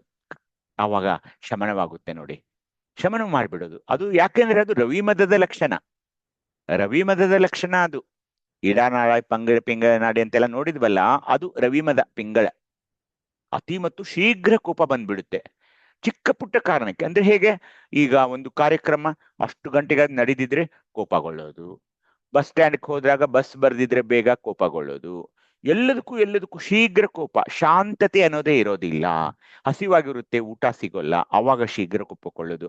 ನಮ್ಮ ಹಾಗೆ ನಾವು ಅನಿಸ್ಕೊಂಡಂಗ ಹಾಗೆ ನಡಿಬೇಕಲ್ಲ, ಇದು ಹಾಗೆಲ್ಲ ಆಗೋಲ್ಲ. ನಿಸರ್ಗ ತನ್ನ ಒಂದು ರೂಲ್ಸ್ ಅಂಡ್ ರೆಗ್ಯುಲೇಷನ್ಸ್ ನಲ್ಲಿ ನಡೀತಾ ಇರುತ್ತೆ. ಅದಕ್ಕಾಗಿ ನಾವು ಲಿಂಗದ ನೆಲೆಯಲ್ಲಿ ಇರೋದ್ರಿಂದ, ಪರಮನ ನೆಲೆಯಲ್ಲಿ ಇರೋದ್ರಿಂದ, ನಾನು ಒಬ್ನೇ ಇಲ್ವಲ್ಲ, ನನ್ನ ಜೊತೆ ನನ್ನ ಲಿಂಗಯ್ಯ ಬೇರೆ ಇದ್ದಾನೆ. ಹೀಗಾಗಿ ನನಗೆ ಶೀಘ್ರ ಕೋಪಗೊಳ್ಳಲು ಅಲ್ಲಿ ಅವಕಾಶವಿಲ್ಲ. ಶಶಿಮದ ಅಂದ್ರೆ ವಿನಾಕಾರಣ ಚಿಂತೆ ಮಾಡೋದು. ನಾಳೆ ಹೇಗೆ, ಬೇರೆ ಬೇರೆ ಪಕ್ಷಗಳು, ರಾಜಕೀಯ ಪಕ್ಷಗಳ ಬಗ್ಗೆ ನಾವ್ಯಾಕೆ ತಲೆ ಕೆಡಿಸ್ಕೊಳ್ಬೇಕು? ಅದು ಯಾವ ಇಲೆಕ್ಷನ್ ನಲ್ಲಿ ಏನಾಗುತ್ತೋ, ಇವ್ರು ಗೆಲ್ತಾರೋ, ಅವ್ರು ಇದು ಮಾಡ್ತಾರೋ, ಅವರ ಹಿಂದೆ ಬೆನ್ನತ್ತಿ ಹೋಗೋದು, ವಿನಾಕಾರಣ ಚಿಂತೆ ಮಾಡೋದು. ಅವ್ರು ಸೋತ್ ಹೋದ್ರೆ ಇವರು ಅಳೋದು, ಅವ್ರು ಗೆದ್ರೆ ಇವರು ಕುಣಿಯೋದು, ಇದೆಲ್ಲ ವಿನಾಕಾರಣ ಚಿಂತೆ. ಜಗತ್ನಲ್ಲಿ ಏನ್ ನಡೆಯುತ್ತೆ ಅದು ನಡೆಯೋದೇನೆ. ವಿನಾಕಾರಣ ಚಿಂತೆ ಮಾಡೋದ್ರಿಂದ ಏನಾದ್ರೂ ಅದಕ್ಕೆ ಫಲ ಇದ್ರೆ, ಉಪಯೋಗ ಇದ್ರೆ ಒಳ್ಳೇದು. ಅದರಿಂದ ಏನು ಫಲ ಇಲ್ಲ ತಾನೆ. ಚಿತೆಗೂ ಚಿಂತೆ ಅಂತ ಮಾತಾಡ್ತಾರಲ್ಲ ಆ ತರ. ಹಾಗೇನೆ ಕುಗ್ಗಿದ ಆತ್ಮವಿಶ್ವಾಸ, ಈ ಕೆಲಸ ನನ್ನಿಂದ ಆಗೋಲ್ಲ, ಆ ಕೆಲಸ ನನ್ನಿಂದ ಆಗೋಲ್ಲ, ಇಷ್ಟಲಿಂಗ ಪೂಜೆಯಲ್ಲಿ ನನಗೆ ಬಹಳ ಹೊತ್ತು ಕೂಡ್ರೋಕ್ಕಾಗೋಲ್ಲ, ನನಗೆ ನೋಟಕೂಟ ಮಾಟ ಬಹಳ ಹೊತ್ತು ಮಾಡೋಕ್ಕಾಗೋಲ್ಲ, ನನಗೆ ವಚನಗಳನ್ನ ಪಠನ ಮಾಡೋಕೆ ಆಗ್ತಾ ಇಲ್ಲ, ವಚನಗಳನ್ನ ಕಂಠಸ್ಥ ಮಾಡೋಕೆ ಆಗ್ತಾ ಇಲ್ಲ, ಶಿವಯೋಗ ನನಗೆ ಸಮನಿಸ್ತಿಲ್ಲ. ಕುಗ್ಗಿದ ಆತ್ಮವಿಶ್ವಾಸ, ಕ್ರಿಯಾಶಕ್ತಿ. ಸಲ್ಲದ ಸಂದೇಹ, ಸುಮ್ನೆ ಸಂದೇಹ ಮಾಡೋದ್ರಿ, ಸುಮ್ನೆ ಸಂದೇಹ ಮಾಡೋದ. ಮಗ ಸ್ಕೂಲ್ಗೆ ಹೋಗಿದಾನೋ ಇಲ್ಲೋ, ಅಲ್ಲಿ ಚೆನ್ನಾಗಿ ಕಲಿತಾನೋ ಇಲ್ಲೋ, ಹೆಂಡತಿ ತವ್ರ ಮನೇಲಿ ಎಲ್ಲಿ ಹೋಗಿದಾಳೋ ಇಲ್ವೋ, 10 ಸರಿ ಫೋನ್ ಮಾಡೋದು. ಇವಳು ಅವ್ನ ಗಂಡ ಎಲ್ಲಿ ಹೋಗಿದ್ದಾನೆ, ರಾತ್ರಿ ಎಲ್ಲಿ ಹೋಗ್ತಾನೆ, ಎಲ್ಲೋ ಅವ್ನ ಆಫೀಸ್ ಕೆಲಸ ಲೇಟ್ ಆಗಿದೆ, ಸುಮ್ನೆ ಸಂದೇಹ. ಇಲ್ಲ, ಅವನ ಆಫೀಸ್ನಲ್ಲಿಲ್ಲ, ಬೇರೆ ಎಲ್ಲೋ ಹೋಗಿದ್ದಾನೆ, ಬೇರೆ ಅವಳ ಹತ್ರನೂ ಹೋಗಿ. ಸಲ್ಲದ ಸಂದೇಹ. ಸಂದೇಹ ಮತ್ತು ಸಂಶಯ ಸಂಸಾರದಲ್ಲಿ ಹುಳಿ ಹಿಂಡ್ತಾ ಇವೆ. ಸಂದೇಹ ಸಂಶಯ ಪಡಬಾರ್ದು. ಎಷ್ಟೊಂದು ಸಂಸಾರಗಳು ಹಾಳಾಗಿ ಹೋಗ್ತಾವೆ ಅಂದ್ರೆ ಸಂದೇಹ ಮತ್ತು ಸಂಶಯ. ಯಾಕಂದ್ರೆ ಶಶಿಮದ ಸುಮ್ನೆ ಸಂದೇಹ ಸಂಶಯ ಪಡೋದು. ಮನೆಗೆ ಬೀಗ ಹಾಕಿ ಬಸ್ ಸ್ಟ್ಯಾಂಡ್ಗೆ ಹೋಗಿದೀವಿ, ಆದ್ರೂ ಮನೆ ಬೀಗ ಹಾಕಿದೀವೋ ಇಲ್ವೋ, ಸುಮ್ನೆ ಸಂದೇಹ. ಆ ಗ್ಯಾಸ್ ಬಟನ್ ಆಫ್ ಮಾಡಿದೀವೋ ಇಲ್ವೋ, ಎಲೆಕ್ಟ್ರಿಕಲ್ ಸ್ವಿಚ್ ಆಫ್ ಮಾಡಿದೀವೋ ಇಲ್ವೋ, ಹೀಗೇನೆ ಸಂಶಯ, ಚಿಕ್ಕ ಪುಟ್ಟ ಕಾರಣಗಳಿಗೆ ಸಂಶಯ. ಹಾಗೇನೆ ಆತ್ಮಮದ ಕೊನೆಯಲ್ಲಿ ಸೌಂದರ್ಯ, ವಿದ್ಯೆ, ಐಶ್ವರ್ಯ, ಶಕ್ತಿಯಲ್ಲಿ ಗರ್ವ, ತನ್ನ ಸಮಾನರು ಯಾರಿಲ್ಲ ಅಂತ ಅಹಂಕಾರ. ಇದು ಬರೀ ಸೌಂದರ್ಯ, ನನ್ನಷ್ಟು ಸುಂದರ ಯಾರಿಲ್ಲ ಅಷ್ಟೇ ಅಲ್ಲ, ಐಶ್ವರ್ಯ ಅಷ್ಟೇ ಅಲ್ಲ, ವಿದ್ಯೆಯಲ್ಲೂ ಕೂಡ. ಅನೇಕ ಋಷಿಮುನಿಗಳ ಕಥೆಗಳನ್ನ ನೀವು ನೋಡಿದಿರಿ. ನನ್ನಂತ ತಪಸ್ಸು ಮಾಡಿದವನು ಯಾರೂ ಇಲ್ಲ, ನನ್ನಂತ ಶಿವಯೋಗಿ ಯಾರೂ ಇಲ್ಲ, ನನ್ನ ಹಾಗೆ ಶಿವಯೋಗ ತಿಳಿದುಕೊಂಡರೆ ಯಾರೂ ಇಲ್ಲ, ನನಗೆ ಯಾರು ಸಮಾನರಿಲ್ಲ ಅನ್ನೋದು ಕೂಡ ಅದು ಒಂದು ಅಹಂಕಾರನೇ. ಹೀಗಾಗಿ ಈ ಅಷ್ಟಮದಗಳನ್ನ ಅರಿತುಕೊಂಡು ನಾವು ನಡಿಬೇಕು. ಅತ್ಯಂತ ಸರಳವಾಗಿ ಇರೋದು, ಆಹಾರವನ್ನ ಲಿಂಗೈಗೆ ಅರ್ಪಿಸಿ ಪ್ರಸಾದವಾಗಿ ಬಂದಿದೆ ಅಂತ ತಿಳ್ಕೊಳ್ಳೋದು, ನನ್ನ ಶೃಂಗಾರ ಅಂದ್ರೆ ವಿಭೂತಿ ಅಂತ ತಿಳ್ಕೊಳ್ಳೋದು, ಸ್ವಾರ್ಥಿಯಾಗಿ ಕೇವಲ ನನ್ನ ಹೊಟ್ಟೆಯಲ್ಲಿ ಹುಟ್ಟಿದ ಮಕ್ಕಳು ಮತ್ತು ನನ್ನ ಹೆಂಡತಿಯದ ಅಷ್ಟೇ ಬರೀ ಅವ್ರದ್ದಷ್ಟೇ ನಾನು ವಿಪರೀತ ಮಮಕಾರ ಮಾಡಬಾರದು. ಕುಟುಂಬದಲ್ಲಿ ಯಾರಿದಾರೋ ಅವ್ರದ್ದು ಎಲ್ರದು, ಸಮಾಜದ ಹಿಡ್ಕೊಂಡು ನಾನು ನನ್ನ ಸೇವೆಯನ್ನು ಸಲ್ಲಿಸಬೇಕು. ವಿಪರೀತವಾದ ಲೈಂಗಿಕ ಭಾವನೆಯಿಂದ ದೂರ ಇರಬೇಕು. ಸುಮ್ನೆ ಅಡ್ಡಾಡೋದು, ಸುಮ್ನೆ ದೇವರ ಹೆಸರಿನಲ್ಲಿ ಜಾತ್ರೆ, ಹಾಗೇನೆ ಈ ಕುಣಿತ, ಅಲ್ಲಿ ಹೋಗೋದು, ಆ ಜ್ಯೋತಿರ್ಲಿಂಗ ದರ್ಶನ, ಅಲ್ಲಿ ಕುಂಭಮೇಳ, ಈ ತರದ ಪ್ರಯಾಣ ಮಾಡಬಾರದು. ಅತಿಯಾಗಿ ವಾಹನಗಳನ್ನ ಶೇಖರಣೆ ಮಾಡಬಾರದು, ಕೋಪಿಸ್ಕೊಳ್ಬಾರದು, ಚಿಂತೆ ಹೀಗೆ ಈ ಎಲ್ಲ ಅಷ್ಟಮದಗಳನ್ನ ನೀವು ನೋಡಿ. ಅನೇಕ ವಚನಗಳು ಅಷ್ಟಮದಗಳ ಮೇಲೆ ಇವೆ. ಅವುಗಳನ್ನೆಲ್ಲ ಅಭ್ಯಸನ ಮಾಡಿ ನಮಗೆ ನಮ್ಮ ಮುಂದೆ ಇಟ್ರು. ಅಷ್ಟಮದಗಳನ್ನ ಹೇಗೆ ನಾವು ಪರಿಹರಿಸಿಕೊಳ್ಬೇಕಂದ್ರೆ ಅದಕ್ಕೆ ಇಷ್ಟಲಿಂಗ ಪೂಜೆಯಲ್ಲಿ ನಾವು ನಿರತರಾಗಿ, ನಾನು ಉಣ್ಣುವ ಆಹಾರ ಪ್ರಸಾದವಾಗಿದೆ, ಅದು ಪರಮನಿಂದ ನನಗೆ ಕರುಣಿಸಲ್ಪಟ್ಟಿದೆ ಹಾಗೇನೆ ಅದಕ್ಕೆ ನಾವೇನ್ ಮಾಡ್ತೀವಿ, ಪ್ರತಿ ಸಾರಿ ಮೌನದಿಂದಲುಂಬುದು ಆಚಾರವಲ್ಲ ಅಂತ ಹೇಳ್ತಾ ಲಿಂಗಕ್ಕೆ ಆ ತುತ್ತನ್ನ ಅರ್ಪಿಸಿ ನಾನು ಸ್ವೀಕರಿಸ್ತೀನಿ, ಯಾಕೆಂದ್ರೆ ಅದು ನನಗೆ ಪ್ರಸಾದವಾಗಿದೆ ಅನ್ನೋದನ್ನ ಈ ಅಷ್ಟಮದಗಳ ಬಗ್ಗೆ. ಹೀಗಾಗಿ ಜೀವಾತ್ಮ ಅನ್ನೋನೇನಾಗಿದೆ ಅಂದ್ರೆ ನಾನು ಜೀವಾತ್ಮ ಅಂದ್ರೆ ಭಕ್ತ ಸ್ಥಳದಲ್ಲಿ ಇದು ಬರ್ತಾ ಇದೆ. ಇಲ್ಲಿ ಏನಾಗಿದೆ ಏನಂದ್ರೆ ಇವನ್ಗೆ ಆ ಅಷ್ಟಮಹದ ಐಶ್ವರ್ಯಗಳು ಮತ್ತು ಅಷ್ಟಮದಗಳಿಂದ ಆತ ಬಂಧಿತನಾಗ್ಬಿಟ್ಟಿದ್ದಾನೆ. ಹೀಗಾಗಿರೋದ್ರಿಂದ ಅವನೇನಾಗುತ್ತೆ, ಜನ್ಮ ಮುಪ್ಪು ಮರಣಗೊಳಗಾಗಿರ್ತಾನೆ. ಅವನು ಹುಟ್ಟಿದಾನೆ, ವೃದ್ಧಾಪ್ಯ ಬರುತ್ತೆ, ಮುಂದೆ ಮರಣ ಆಗ್ತಾನೆ. ಇದಕ್ಕೆ ಜಡ ಪ್ರಾಣಿಯಾಗಿರೋದು ಜೀವಾತ್ಮ ಅಂತ ಅವರು ಕರಿತಾ ಇದ್ದಾರೆ. ಅಂತರಾತ್ಮ ಮುಂದೆ ಬರೋದು ಭಕ್ತ ಸ್ಥಳದ ನಂತರ. ನಮ್ಮಲ್ಲಿ ಏನು ಮುಂದಿನ ಸ್ಥಳ ಇದೆಯಲ್ಲ, ಮಹೇಶ ಸ್ತರದಲ್ಲಿ ಅಂತರಾತ್ಮ ಅಂತಿದೆ. ಒಂದು ಸ್ಥಾನದಲ್ಲಿ ಸ್ಥಾಪಿಸವಾಗಿ ನೆಲೆಸಿ ಅನಂತ ದಿಕ್ಕುಗಳಗಿರುವಂತಹ ಮಹಾಭೋಗಗಳನ್ನ ಕಂಡು ಕೈ ಮುಟ್ಟಿ ಭೋಗಿಸಿದಂತಹ ಮನದಲ್ಲಿ ಸಂತೋಷಗೊಂಡಿರುವ ಜೀವಹಂಸವೇ ಅಂತರಾತ್ಮ. ಅಂದಾಗ ಏನು, ನನಗೇನೇನು ಕಾಣಿಸುತ್ತಲ್ಲ, ಅನಂತ ದಿಕ್ಕುಗಳಗಿರುವಂತಹ ಮಹಾಭೋಗಗಳನ್ನು ಕಂಡು ಅಂದ್ರೆ ಏನು, ಅವುಗಳನ್ನ ನಾನು ಭೋಗಿಸಬೇಕು ಅಂತ ಆಸೆ ಬರುತ್ತಲ್ಲ. ಈಗ ಒಂದು ಸುಂದರವಾದ ಕಾರನ್ನ ನೋಡ್ತೀನಿ, ಆ ಕಾರನ್ನ ನಾನು ತಗೊಳ್ಬೇಕು. ಒಬ್ಬರ ಹಿತ್ತಲಲ್ಲಿ ಒಂದು ಸುಂದರವಾದ ಗುಲಾಬಿ ಗಿಡವನ್ನು ನೋಡ್ತೀನಿ, ಆ ಗಿಡ ನನ್ನ ಮನೆಯಲ್ಲಿ ಇರಬೇಕು, ನನ್ನ ಹಿತ್ತಲಲ್ಲಿ ಇರಬೇಕು. ಹಾಗೇನೆ ಯಾವುದೋ ಒಂದು ತಿಂಡಿ ನೋಡ್ತೀನಿ, ಆ ತಿಂಡಿಯನ್ನ ನಾನು ಮುಟ್ಟಿ ಅದನ್ನ ಸ್ವೀಕರಿಸಬೇಕು, ಅದನ್ನ ಅನುಭವಿಸಬೇಕು. ಈ ತರ ಏನಂದ್ರೆ, ಈಗ ಅದು ಎಷ್ಟರವರೆಗೆ ಮುಂದುವರಿಯುತ್ತಂದ್ರೆ, ನೀವು ಮಾರುಕಟ್ಟೆಯಲ್ಲಿ ಹೋಗ್ತಾ ಇರ್ತೀರಾ, ಹೋದ ನಂತರ ಅಲ್ಲೊಂದು ಯಾವುದೋ ಸುಂದರವಾದ ಮೂರ್ತಿ ನಿಮಗೆ ಕಣ್ಣಿಗೆ ಸಿಗುತ್ತೆ, ಅಥವಾ ಯಾವುದೋ ಒಂದು ವಸ್ತು ನಿಮಗೆ ಕಣ್ಣಿಗೆ ಕಾಣಿಸುತ್ತೆ. ಅದನ್ನ ಮನೆಗೆ ತಗೊಂಡು ಬಂದು ಆ ಶೋಕೇಸ್ ನಲ್ಲಿ ಬಿಟ್ಟ ನಂತರ ಮುಗೀತದ್ರ ಕತೆ. ಈ ಅಂತರಾತ್ಮದ ಸ್ಥಿತಿ ಹೇಗಿದೆ ನೋಡಿ. ಅದ್ ತೆಗೆದುಕೊಂಡು ಬಂದು ಶೋಕೇಸ್ ನಲ್ಲಿ ಇಟ್ಬಿಟ್ಟಾಗ ಮುಗೀತು. ಅಲ್ಲಿಗೆ ಅದ್ರ ಒಂದು ದಿವಸಾನು ಇವನು ಅದನ್ನ ಹೋಗಿ ಒಂದು ಬಟ್ಟೆ ತಗೊಂಡು ಅದನ್ನ ಎಂದು ಸ್ವಚ್ಛ ಕೂಡ ಮಾಡಲ್ಲ. ಬರೀ ನೋಡೋದು, ಅದನ್ನ ತರೋದು, ಮನೆಯಲ್ಲಿ ಇಟ್ಬಿಡೋದು, ಅದೇ ಒಂದು ಸಂತೋಷ. ಅದು ಅಂತರಾತ್ಮ ಅಂತ ಶರಣರು ಹೇಳ್ತಾ ಇದ್ದಾರೆ. ಪರಮಾತ್ಮ ಮುಂದಿನ ಸ್ಥಳದಲ್ಲಿ ಬರುವುದು ಪರಮಾತ್ಮ. ಪ್ರಸಾದಿ ಸ್ಥಳದಲ್ಲಿ ಒಂದು ಬರೋದು ಪರಮಾತ್ಮ. ಕಣ್ಣಿನಲ್ಲಿ ಕಾಣದೆ, ಕಾಯದಲ್ಲಿ ಮುಟ್ಟದೆ, ಒಬ್ಬರಿಂದ ಕೇಳದೆ, ತನ್ನ ಕುಟಿಲ ಕುಹುಕ ಗಾರುಡ ವಿದ್ಯೆಗಳಿಂದ ಬಹುದೊಡ್ಡಾತನೆಂಬುವ ಜೀವಹಂಸವೇ ಪರಮಾತ್ಮನೆಂಬುದಾಗಿದೆ. ಅಂದ್ರೆ ಏನು? ಯಾರೋ ಬಂದು ಒಬ್ಬರಿಂದ ತನ್ನ ಕುಟಿಲ ಕುಹುಕ ಗಾರುಡ ವಿದ್ಯೆಗಳಂದ್ರೆ ಏನು? ನನ್ನ ನಾನೇ ಒಬ್ಬ ಅಹಂಭಾವನೆಯಲ್ಲಿ, ಅಹಂಭಾವನೆ, ಕಣ್ಣಿನಲ್ಲಿ ಕಾಣದೆ, ಕಾಯದಲ್ಲಿ ಮುಟ್ಟದೆ, ಒಬ್ಬರಿಂದ ಕೇಳದೆ, ತನ್ನ ಕುಟಿಲ ಕುಹುಕ ಗಾರುಡ ವಿದ್ಯೆಗಳಿವು. ಇವೆಲ್ಲ ಒಳಗಿರುವ ಭಾವನೆಗಳು, ಕುಟಿಲ ಕುಹುಕ. ಅದಕ್ಕೇನು? ನಾನೇ ದೊಡ್ಡವನು, ನನ್ನಂತ ದೊಡ್ಡವನು ಯಾರೂ ಇಲ್ಲ. ಇದೊಂದು ಅಹಮ್ಮದ ನೆಲೆ, ಅದು ಪರಮಾತ್ಮನ ನೆಲೆ. ಈ ಮುಂದಿನ ಸ್ಥಳದಲ್ಲಿ ನಿರ್ಮಲಾತ್ಮ ಅಂದಾಗ ಅಷ್ಟಮಹದೈಶ್ವರ ಫಲಪದ ಮೋಕ್ಷವೆಂಬ ಬಯಕೆಯ ಮುಂದು ಮಾಡಿ ಅನಂತ ದೈವಗಳ ಅಷ್ಟವಿಧಾರ್ಚನೆ ಷೋಡಶೋಪಚಾರಗಳಿಂದ ಅರ್ಚಿಸಿದ್ದೇ ಅಭಿಮಾನವುಳ್ಳುವುದು ಶರೀರ ಶುಷ್ಕವಾಗಿರುವುದೇ ನಿರ್ಮಲಾತ್ಮ ಆಗಿದೆ. ಇಲ್ಲೇನ್ ಬರ್ತಾ ಇದೆ? ಅನಂತ ದೈವಗಳ ನೋಡ್ಬೇಕು. ಅಷ್ಟಮಹದೈಶ್ವರ್ಯ ಫಲಪದ ಮೋಕ್ಷವೆಂಬ ಬಯಕೆಯ ಮುಂದು ಮಾಡಿ. ಶುದ್ಧಾತ್ಮ ಮುಂದಿಂದು. ಅಲ್ಲೇನಂದ್ರೆ ಸರ್ವ ಅವಸ್ಥೆಗಳಲ್ಲಿ ಫಲಪದ ಮೋಕ್ಷಗಳಾಗಬೇಕೆಂಬ ಅನ್ಯ ಭಜನೆಯ ಹಿಂದೆ ಮಾಡಿ. ಇಲ್ಲಿ ಬರುತ್ತೆ ನೋಡಿ. ಪರಮ ಅಂದ್ರೆ ನನ್ನ ಇಷ್ಟಲಿಂಗ ಮಾತ್ರ. ಅನ್ಯ ಭಜನೆಯ ಹಿಂದೆ ಮಾಡಿ ಅಂದ್ರೆ ತ್ಯಜಿಸಿ ಶ್ರೀ ಗುರುದೇವನ ಭಜನೆ ಮಲಮಾಯಾ ಭೋಗ ವಿರಹಿತಗಳನ್ನು ಪಡೆಯಬೇಕೆಂಬುದೇ ಶುದ್ಧಾತ್ಮನೆಂಬುದಾಗಿದೆ. ಅಂದ್ರೆ ಇಲ್ಲಿ ಆ ತ್ರಿಮಲಗಳನ್ನ ಬಿಡಬೇಕು. ಮುಂದೆ ಬರೋದು ಜ್ಞಾನಾತ್ಮ. ತನ್ನ ಅಂತರಂಗದಲ್ಲಿ ಬೆಳಗುವ ಮಹಾ ಅರಿವನ್ನೇ ಕುರುಹಿಟ್ಟು ಸಕಲ ಭೋಗಗಳನ್ನು ಆ ಮಹಾ ಅರಿವಿನಲ್ಲಿ ಶಿವಸ್ಮರಣೆಯಿಂದಲೇ ಭೋಗಿಸುವ ಸಮಯದಲ್ಲಿ ಆ ಮಹಾದರಿವೇ ಸಾಕಾರ ಲೀಲೆಯ ಧರಿಸಿ ಗುರು ರೂಪದಿಂದ ಪ್ರತ್ಯಕ್ಷವಾಗಲು ಆ ಗುರುದೇವನಿಗೆ ಅರ್ಥ ಪ್ರಾಣ ಅಭಿಮಾನಗಳನ್ನು ಸಮರ್ಪಿಸಿ ಆ ಗುರುವಿನಲ್ಲಿ ಮೈ ಮರೆದಿಪ್ಪುದೇ ಜ್ಞಾನಾತ್ಮನೆಂಬುದಾಗಿದೆ. ಇಲ್ಲಿ ಗುರುವಿನ ಒಂದು ಅರ್ಚನೆ, ಅರ್ಪಣೆ, ಸಮರ್ಪಣೆ ಇಲ್ಲಿ ಆಗ್ತಾ ಇದೆ. ಮಹಾತ್ಮ ಅನ್ನೋದು ಹಗಲಿರುಳು ಎನ್ನದೆ ಪುತ್ರ ಮಿತ್ರ ಕಳತ್ರ ಅಂದ್ರೆ ಸತಿ ಇವುಗಳಿಗೆ ಅತಿಯಾಗಿ ಮೋಹಿಸದೆ ಸರ್ವಸ್ಥಾನಗಳಲ್ಲಿ ಶ್ರೀ ಮಹಾದೇವನ ಚರಣಾರವಿಂದಗಳಲ್ಲಿ ಸೂಜಿಗಲ್ಲಿನಂತೆ ಎರಕತ್ವನಳ್ಳುಂತದೆ ಮಹಾತ್ಮನೆಂಬುದಾದ್ರೆ ಪರಮಾತ್ಮನ ನೆಲೆಯಲ್ಲಿ ನಾವು ಯಾವಾಗಲೂ ಇರಬೇಕು. ದಿವ್ಯಾತ್ಮ ಅನ್ನೋದು ಬಹುಜನ್ಮಾಂತರದ ತಪಸ್ಸಿನ ಬಲದಿಂದ ಪುಣ್ಯವೇ ಘನವಾಗಿ ಚಿದ್ಘನ ಮಹಾ ಇಷ್ಟಲಿಂಗವು ಕರಸ್ಥಲದಲ್ಲಿ ಕಂಗಳ ತುಂಬಿಕೊಂಡಿರುವುದೇ ದಿವ್ಯಾತ್ಮನಾಗಿದೆ ಅಂತ ಹೇಳಿ ಕೊನೆಯಲ್ಲಿ ಚಿನ್ಮಯಾತ್ಮ ಅನ್ನೋದು ಷಟ್ ಆಕೃತಿಗಳಲ್ಲಿ ಬೆಳಗುವ ಚಿದ್ಘನ ಮಹಾ ಇಷ್ಟಲಿಂಗದಲ್ಲಿ ನಿಜ ಶಿವಯೋಗದ ಬೆಳಗನ್ನ ಕಂಡು, ಅಂದ್ರೆ ಪಶ್ಚಿಮ ಚಕ್ರಕ್ಕೆ ಬಂದಿದ್ದೀವಿ ನಾವು, ಆ ಬೆಳಗಿನಲ್ಲಿ ಮಹಾ ಬೆಳಗಾಗಿ ಸರ್ವಾಂಗವೆಲ್ಲ ಲಿಂಗಮಯವಾಗಿ ಸರ್ವಸಂಗ ಪರಿತ್ಯಾಗವೆಂಬ ಪರುಷದ ಭಾವನೆಯನ್ನ ತುಂಬಿಕೊಂಡು ಬಂಗಾರದ ಬಣ್ಣಕ್ಕೆ ಸಮನಾಗಿರುವುದೇ ಚಿನ್ಮಯಾತ್ಮನಾಗಿದೆ ಅಂತ ಶರಣರು ಈ ಫಗು ಹಳಕಟ್ಟಿಯವರ ಈ ಒಂದು ವ್ಯಾಖ್ಯಾನಗಳನ್ನ ನಿಮ್ಮ ಮುಂದೆ ನಾನು ಇಡ್ತಾ ಇದ್ದಾನೆ.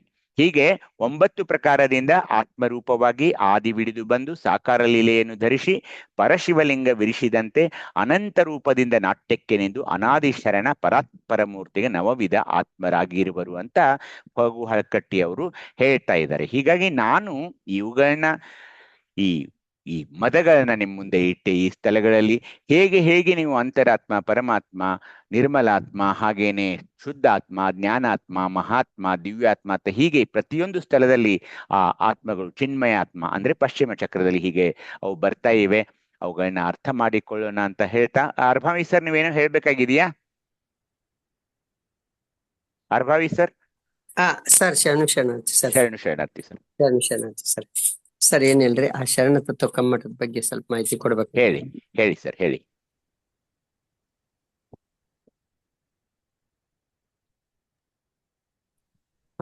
ಸರ್. ಶ್ರೀ ಗುರು ಬಸವಲಿಂಗಾಯ ನಮಃ. ಅಜ್ಜಂಪು ಶಿವ ಟ್ರಸ್ಟ್ ಹಾಗೂ ಸರ್ವ ಬಸವಲಿಂಗಾಯತ ಪರ ಸಂಘಟನೆಗಳು ಮೈಸೂರು, ಚಾಮರಾಜನಗರ ಇಲ್ಲಿಯ ಸಕಲ ಸದ್ಭಕ್ತರು ಮತ್ತು ಶ್ರೀಮಠದವರು ಮತ್ತೆ ಸೇವಾ ಟ್ರಸ್ಟ್ನವರು ಸೇರಿ ಮಾಡ್ತಕ್ಕಂಥ ಈ 21ನೇ ಶರಣ ತತ್ವ ಕಮ್ಮಟದ ಬಗ್ಗೆ ಒಂದಿಷ್ಟು ತಮ್ಮ ಮುಂದೆ ಒಂದು ಅತ್ಯಂತ ಸ್ಥೂಲವಾಗಿರ್ತಕ್ಕಂಥ ಪರಿಚಯ ದಯವಿಟ್ಟು 14ನೇ ತಾರೀಕಿಗೆ ಕಾರ್ಯಕ್ರಮ ಇದು ಪ್ರಾರಂಭ ಆಗ್ತದೆ. 14ನೇ ತಾರೀಕಿಗೆ ಪ್ರಾರಂಭ ಆದ್ರೆ 15, 16, 17 ಈ 3 ದಿನಗಳ ಕಾಲ ಅಲ್ಲಿ ಶರಣತತ್ವ ಕಮ್ಮಟವು ಅತ್ಯಂತ ಅದ್ದೂರಿಯಾಗಿ ವಿಜೃಂಭಣೆಯಿಂದ ನಡೀತದೆ. ಅದಕ್ಕಾಗಿ ತಾವೆಲ್ಲರೂ ಸಹಿತ ದಯಮಾಡಿಸ್ಬೇಕು. ಇನ್ನು ವಿಷಯಗಳು ಮತ್ತೆ ಪತ್ರಿಕೆಗಳು ಬಂದಿಲ್ಲ. ಅಲ್ಲಿಂದ ಬಂದ್ಮೇಲೆ ತಮ್ಗೆಲ್ಲರಿಗೂ ಸಹಿತ ವಿಶ್ಲೇಷಣಾ ಪೂರ್ವಕವಾಗಿರ್ತಕ್ಕಂಥ ಮಾಹಿತಿಯನ್ನು ಒದಗಿಸಲಾಗ್ತದೆ. ಈ ದಿನಾಂಕದಂದು ತಾವು ದಯವಿಟ್ಟು ಗಣ ಉಪಸ್ಥಿತಿಯನ್ನ ಕರುಣಿಸ್ಬೇಕೆಂದು ವಿನಂತಿಸಿಕೊಳ್ತಾ, ಅದೇ ತೆರನಾಗಿ 8 ಮತ್ತು 9 ಉಳ್ವಿಯ ಶಿವಪುರದಲ್ಲಿ 2 ದಿನಗಳ ಕಾಲ ವಿಶೇಷ ಚಿಂತನೆ ಶಿಬಿರ ಭಾರತಿ ತಾಯಿಯವರು, ರುದ್ರಪ್ಪವರು ಮತ್ತೆ ಸ್ವಾಮೀಜಿಯವರು ಸರ್ವ ಭಕ್ತರು ಸೇರಿ ಚಿಂತನೆ ಮಾಡ್ತಕ್ಕಂಥ ಒಂದು ಔಪಚಾರಿಕವಾಗಿರ್ತಕ್ಕಂಥ ಚಿಂತನೆಗಳು ನಡೀತವೆ. ತುಂಬಾ ಆರೋಗ್ಯಕರವಾಗಿ ಮತ್ತೆ ವಿಶ್ಲೇಷಣಾ ಪೂರ್ವಕವಾಗಿ ನಮ್ಮಲ್ಲಿದ್ದಿರ್ತಕ್ಕಂಥ ಎಲ್ಲ ಸರ್ವಸಂದು ಸಂಶಯಗಳನ್ನ ಪರಿಹಾರ ಮಾಡ್ಕೊಳ್ತಕ್ಕಂಥ ಒಂದು ವಿಶೇಷವಾಗಿರ್ತಕ್ಕಂಥ ಕಾರ್ಯಕ್ರಮ ಅದು. ಅದನ್ನು ಕೂಡ ತಾವು ಜಾಯಿನ್ ಆಗ್ರಿ. ಈಗಾಗ್ಲೇ ಶಾಲಾ ಕಾಲೇಜುಗಳು ಈಗಲೇ ರಜೆ ಇರೋದ್ರಿಂದ ಮುಂದೆ ಇಂಥದ್ದೊಂದು ಸೌಭಾಗ್ಯ ಸಿಗೋದಿಲ್ಲ. ಈ 2 ಕಾರ್ಯಕ್ರಮದಲ್ಲಿ ತಾವೆಲ್ಲರೂ ಸಹಿತ ಸಕ್ರಿಯವಾಗಿ ಭಾಗವಹಿಸಬೇಕು ಎಂದು ತಮ್ಮಲ್ಲಿ ವಿನಂತಿಸ್ಕೊಳ್ತೇನೆ. ಪ್ರಾಯಶಃ 2 ದಿನದಲ್ಲಿ ನಮ್ಮ ರೇವಣ್ ಸಿದ್ದಪ್ಪ ಅವರು ಅದನ್ನ ಗೂಗಲ್ ಫಾರ್ಮ್ ಅನ್ನ ರೆಡಿ ಮಾಡಿ ಕೊಡ್ತಾರೆ. ತಾವು ನೋಂದಾವಣೆ ಮಾಡಿ ದಯವಿಟ್ಟು ದಯಮಾಡಿಸ್ಬೇಕೆಂದು ವಿನಂತಿಸ್ಕೊಳ್ತೇನೆ. ಇಷ್ಟೇ ಸರ್. ತಾವೇ ಕನ್ಕ್ಲೂಡ್ ಮಾಡ್ರಿ ಸರ್. ಶರಣಾರ್ಥಿ ಸರ್. ಹೀಗೆ ಈ ಆತ್ಮಗಳನ್ನ ಅವರು ಕೊಡ್ತಾ ಹೋದ್ರು. ಹೇಗೆ ಒಂದಾದ ನಂತರ ಒಂದು ಮೇಲೆ ನಾವು ಹೋದ ಹಾಗೆ ಜೀವಾತ್ಮ, ಅಂತರಾತ್ಮ, ಹೇಗೆ ನಾವು ಅದನ್ನ ಉನ್ನತಗೊಳಿಸ್ಬೇಕು, ಆ ಆತ್ಮವನ್ನ ಉನ್ನತಗೊಳಿಸ್ತಾ ಹೋಗ್ಬೇಕು. ಪರಮಾತ್ಮ, ನಿರ್ಮಲಾತ್ಮ, ಶುದ್ಧಾತ್ಮ, ಇವೆಲ್ಲ ಯಾಕೆ ಆ ಹೆಸರುಗಳವ್ರು ಕೊಡ್ತಾ ಇದ್ದಾರೆ ಅಂದ್ರೆ, ಆ ಆತ್ಮದ ಸ್ವರೂಪ ಬೇರೆ ಬೇರೆ ಬೇರೆ ಮೇಲೆ ಹೋದ ಹಾಗೆ ನೀವು ಎಲ್ಲಿಯವರೆಗೆ ಅಂದ್ರೆ ಪಶ್ಚಿಮ ಚಕ್ರದವರೆಗೆ ಹೋಗುವಾಗ, ನಿರಂಜನ ಲಿಂಗದ ಹತ್ರ ಹೋಗುವಾಗ ಅವು ಆತ್ಮಗಳ ಹೆಸರುಗಳು ಹೇಗೆ ಚೇಂಜ್ ಆಗ್ತಾ ಇವೆ ನೋಡಿ. ಜ್ಞಾನಾತ್ಮ, ಮಹಾತ್ಮ, ದಿವ್ಯಾತ್ಮ, ಚಿನ್ಮಯ ಆತ್ಮ ಅಂತ ಹೇಳಿ. ಹೀಗಾಗಿ ಆ ಆತ್ಮವನ್ನ ನಾನು ಹೇಗೆ ಅದನ್ನ ಪರಿವರ್ತನೆ ಮಾಡಿಕೊಳ್ಬೇಕು ಅನ್ನೋದು ಇದರಲ್ಲಿ ಇದೆ ಅಂತ ಹೇಳ್ತಾ, ಮುಂದಿನ ಸಾರಿ ನಾನು ನಿಮಗೆ ಈ ತನುಗಳ ಬಗ್ಗೆ ಹೇಳೋನಿದ್ದೀನಿ. ಸ್ಥೂಲತನು, ಸೂಕ್ಷ್ಮತನು, ಕಾರಣತನು, ನಿರ್ಮಲತನು. ಈ ಸ್ಥೂಲಸ್ತನ ಭಕ್ತಸ್ಥಲ, ಸೂಕ್ಷ್ಮತನ ಅಂದರೆ ಮುಂದಿನ ಸ್ಥಳ, ಹೀಗೆ 3 ಸ್ಥಳ ಆಯಿತು. ನಿರ್ಮಲತನು, ಆನಂದತನು, ಶುದ್ಧತನು, ಚಿದ್ರೂಪತನು, ಚಿನ್ಮಯತನು, ನಿರ್ಮುಕ್ತತನು. ಇವುಗಳ ಬಗ್ಗೆ ಅಭ್ಯಸನ ಮಾಡಿ ನೀವು. ಇವು ಏನಿದೆ ಇವುಗಳ ಬಗ್ಗೆ ನಾವು ಮುಂದಿನ ಒಂದು ನೆಲೆಯಲ್ಲಿ ಅದನ್ನ ನೋಡೋರಿದ್ದೀವಿ. ಹೀಗಾಗಿ ನಾವು ಇವು ಏನಿದೆ, ತನು ಅಂದ್ರೆ ಏನು? ತನು ಅಂದ್ರೆ ದೇಹ ಅನ್ನೋದು ಗೊತ್ತಿದೆ, ಆದ್ರೆ ಅದು ಮೊದಲು ಸ್ಥೂಲವಾಗಿತ್ತು, ನಂತರ ಸೂಕ್ಷ್ಮ, ಕಾರಣ, ಅದು ನಿರ್ಮಲ ಹೇಗೆ ಮಾಡ್ಕೊಳ್ಬೇಕು, ಆನಂದ ತನು ಹೇಗೆ ಮಾಡ್ಕೋಬೇಕು, ಶುದ್ಧ ತನು ಅನ್ನಾಗಿ ಹೇಗೆ ಮಾಡ್ಕೋಬೇಕು, ಅದನ್ನ ಈ ಮೂರ್ತಿಗಳಿಗೆ ತನುಗಳಿಲ್ಲ. ಈ ಮೂರ್ತಿಗಳನ್ನ ನಾವು ಈಗ ನೋಡಿದ್ವಿ, ಆತ್ಮ ಮೂರ್ತಿ ನೋಡಿ, ಅವುಗಳಿಗೆ ತನುಗಳನ್ನ ಮುಂದಿನ ಸಾರಿ ನಾವು ನೋಡೋಣ ಅಂತ ಹೇಳ್ತಾ, ನಿಮ್ಗೇನಾದ್ರೂ ಇದರಲ್ಲಿ ಈ ಆತ್ಮಗಳು ಅಥವಾ ಈ ಮದಗಳ ಬಗ್ಗೆ ನಿಮ್ಗೇನಾದ್ರೂ ಒಂದು ಸಲಹೆ, ಸಂದೇಹ, ಸೂಚನೆಗಳಿದ್ರೆ ನೋಡಿ. ಏಕೆಂದ್ರೆ ಈ ಅಷ್ಟಮದಗಳನ್ನ ನಾವು ಎಲ್ಲಿವರೆಗೆ ನಿಯಂತ್ರಣ ಮಾಡಿಕೊಳ್ಳಲ್ವೋ, ಈ ಜೀವಾತ್ಮ ಮುಂದಿನ ನೆಲೆಗಳಾದ ಅಂತರಾತ್ಮ, ಪರಮಾತ್ಮ, ಹೋದ್ಸರಿ ಒಂದು ವಚನದಲ್ಲಿ ನಾವು ನೋಡಿದ್ವಿ. ಯಾವುದಂದ್ರೆ ಈ ಅಂತರಾತ್ಮ ಏನ್ ಮಾಡುತ್ತಂದ್ರೆ ಹೊಸ್ತಿಲು. ನಮ್ಮ ಹಡಪದ ಲಿಂಗಮ್ಮ ತಾಯಿ ತಮ್ಮ ವಚನದಲ್ಲಿ ಈ ಅಂತರಾತ್ಮಕ್ಕೆ ಹೊಸ್ತಿಲು ಅಂತ ಕರೀತಾರೆ. ಯಾಕೆ ಹೊಸ್ತಿಲು ಅಂತ ಕರೀತಾರೆ ಅಂದ್ರೆ, ಅಂತರಾತ್ಮ ಆ ಹೊಸ್ತಿಲ ಒಳಗಡೆ ಹೋದ್ರೆ ಪರಮಾತ್ಮನ ನೆಲೆ ಇದೆ, ಅಂತರಾತ್ಮ ಹೊರಗೆ ನೋಡಿದ್ರೆ ಅಲ್ಲಿ ಜೀವಾತ್ಮ ಇದೆ. ಹೀಗಾಗಿ ಅಂತರಾತ್ಮಕ್ಕೆ ಒಂದು ಗೊಂದಲ ಇದೆ, ನಾನು ಜೀವಾತ್ಮನಾಗಿಯೇ ಇರಬೇಕು ಅಥವಾ ಪರಮಾತ್ಮನಾಗಬೇಕು ಅನ್ನೋದಕ್ಕೆ ತಾಯಿ ಏನಂದ್ರು, ಅದೊಂದು ಮನೆಯ ಹೊಸ್ತಿಲ ಅಂತ ಕರೆದ್ರು. ಒಳಗಡೆ ಹೋದ್ರೆ ಪರಮಾತ್ಮ ಇದ್ದಾನೆ, ಹೊರಗಡೆ ಇದ್ರೆ ನಾನು ಇನ್ನೂ ಜೀವಾತ್ಮನಾಗಿಯೇ ಉಳಿತೀನಿ ಅಂತ. ಒಳಗೆ ಹೋಗಿ ಪರಮಾತ್ಮನನ್ನ ನೋಡಿ, ನೋಟ ಕೂಟ ಮಾಟದಿಂದ ಪರಮಾತ್ಮನ ನೆಲೆಯನ್ನು ಕೊಂಡು ಅದನ್ನ ಮುಂದೆ ನಿರ್ಮಲಾತ್ಮ, ಶುದ್ಧಾತ್ಮ, ಜ್ಞಾನಾತ್ಮ, ಮಹಾತ್ಮ, ದಿವ್ಯಾತ್ಮ, ಚಿನ್ಮಯ ಆತ್ಮ ಮಾಡೋದಿದೆಯಲ್ಲ, ಅದು ಶಿವಯೋಗವಾಗಿದೆ. ನಿಮಗೇನಾದ್ರೂ ಪ್ರಶ್ನೆಗಳಿದ್ರೆ ಕೇಳಿ.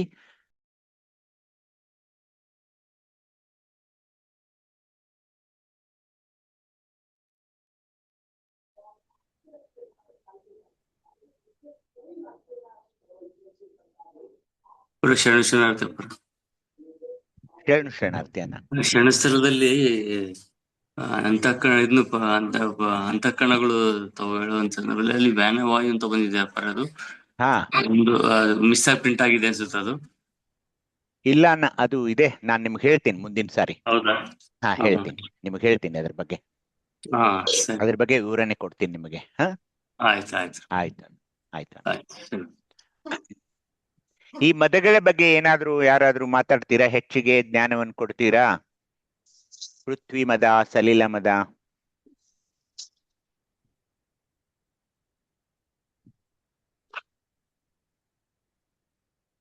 ಏನ್ ಅನ್ಸುತ್ತೆ ನಿಮಗೆ? ಈ ಮದಗಳನ್ನ ಹೇಗೆ ನಾವು ನಿಯಂತ್ರಣಗೊಳಿಸ್ಬೇಕು, ಅಥವಾ ಯಾವ ನೆಲೆಯಲ್ಲಿ ಇವುಗಳನ್ನ ನೋಡ್ಬೇಕು ಮದಗಳನ್ನ? ಏನ್ ಅನ್ಸುತ್ತೆ ನಿಮಗೆ? ಮಾತಾಡಿ.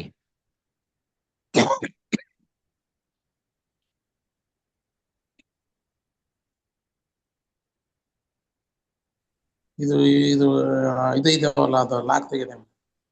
ಇದು ಲೂಟ್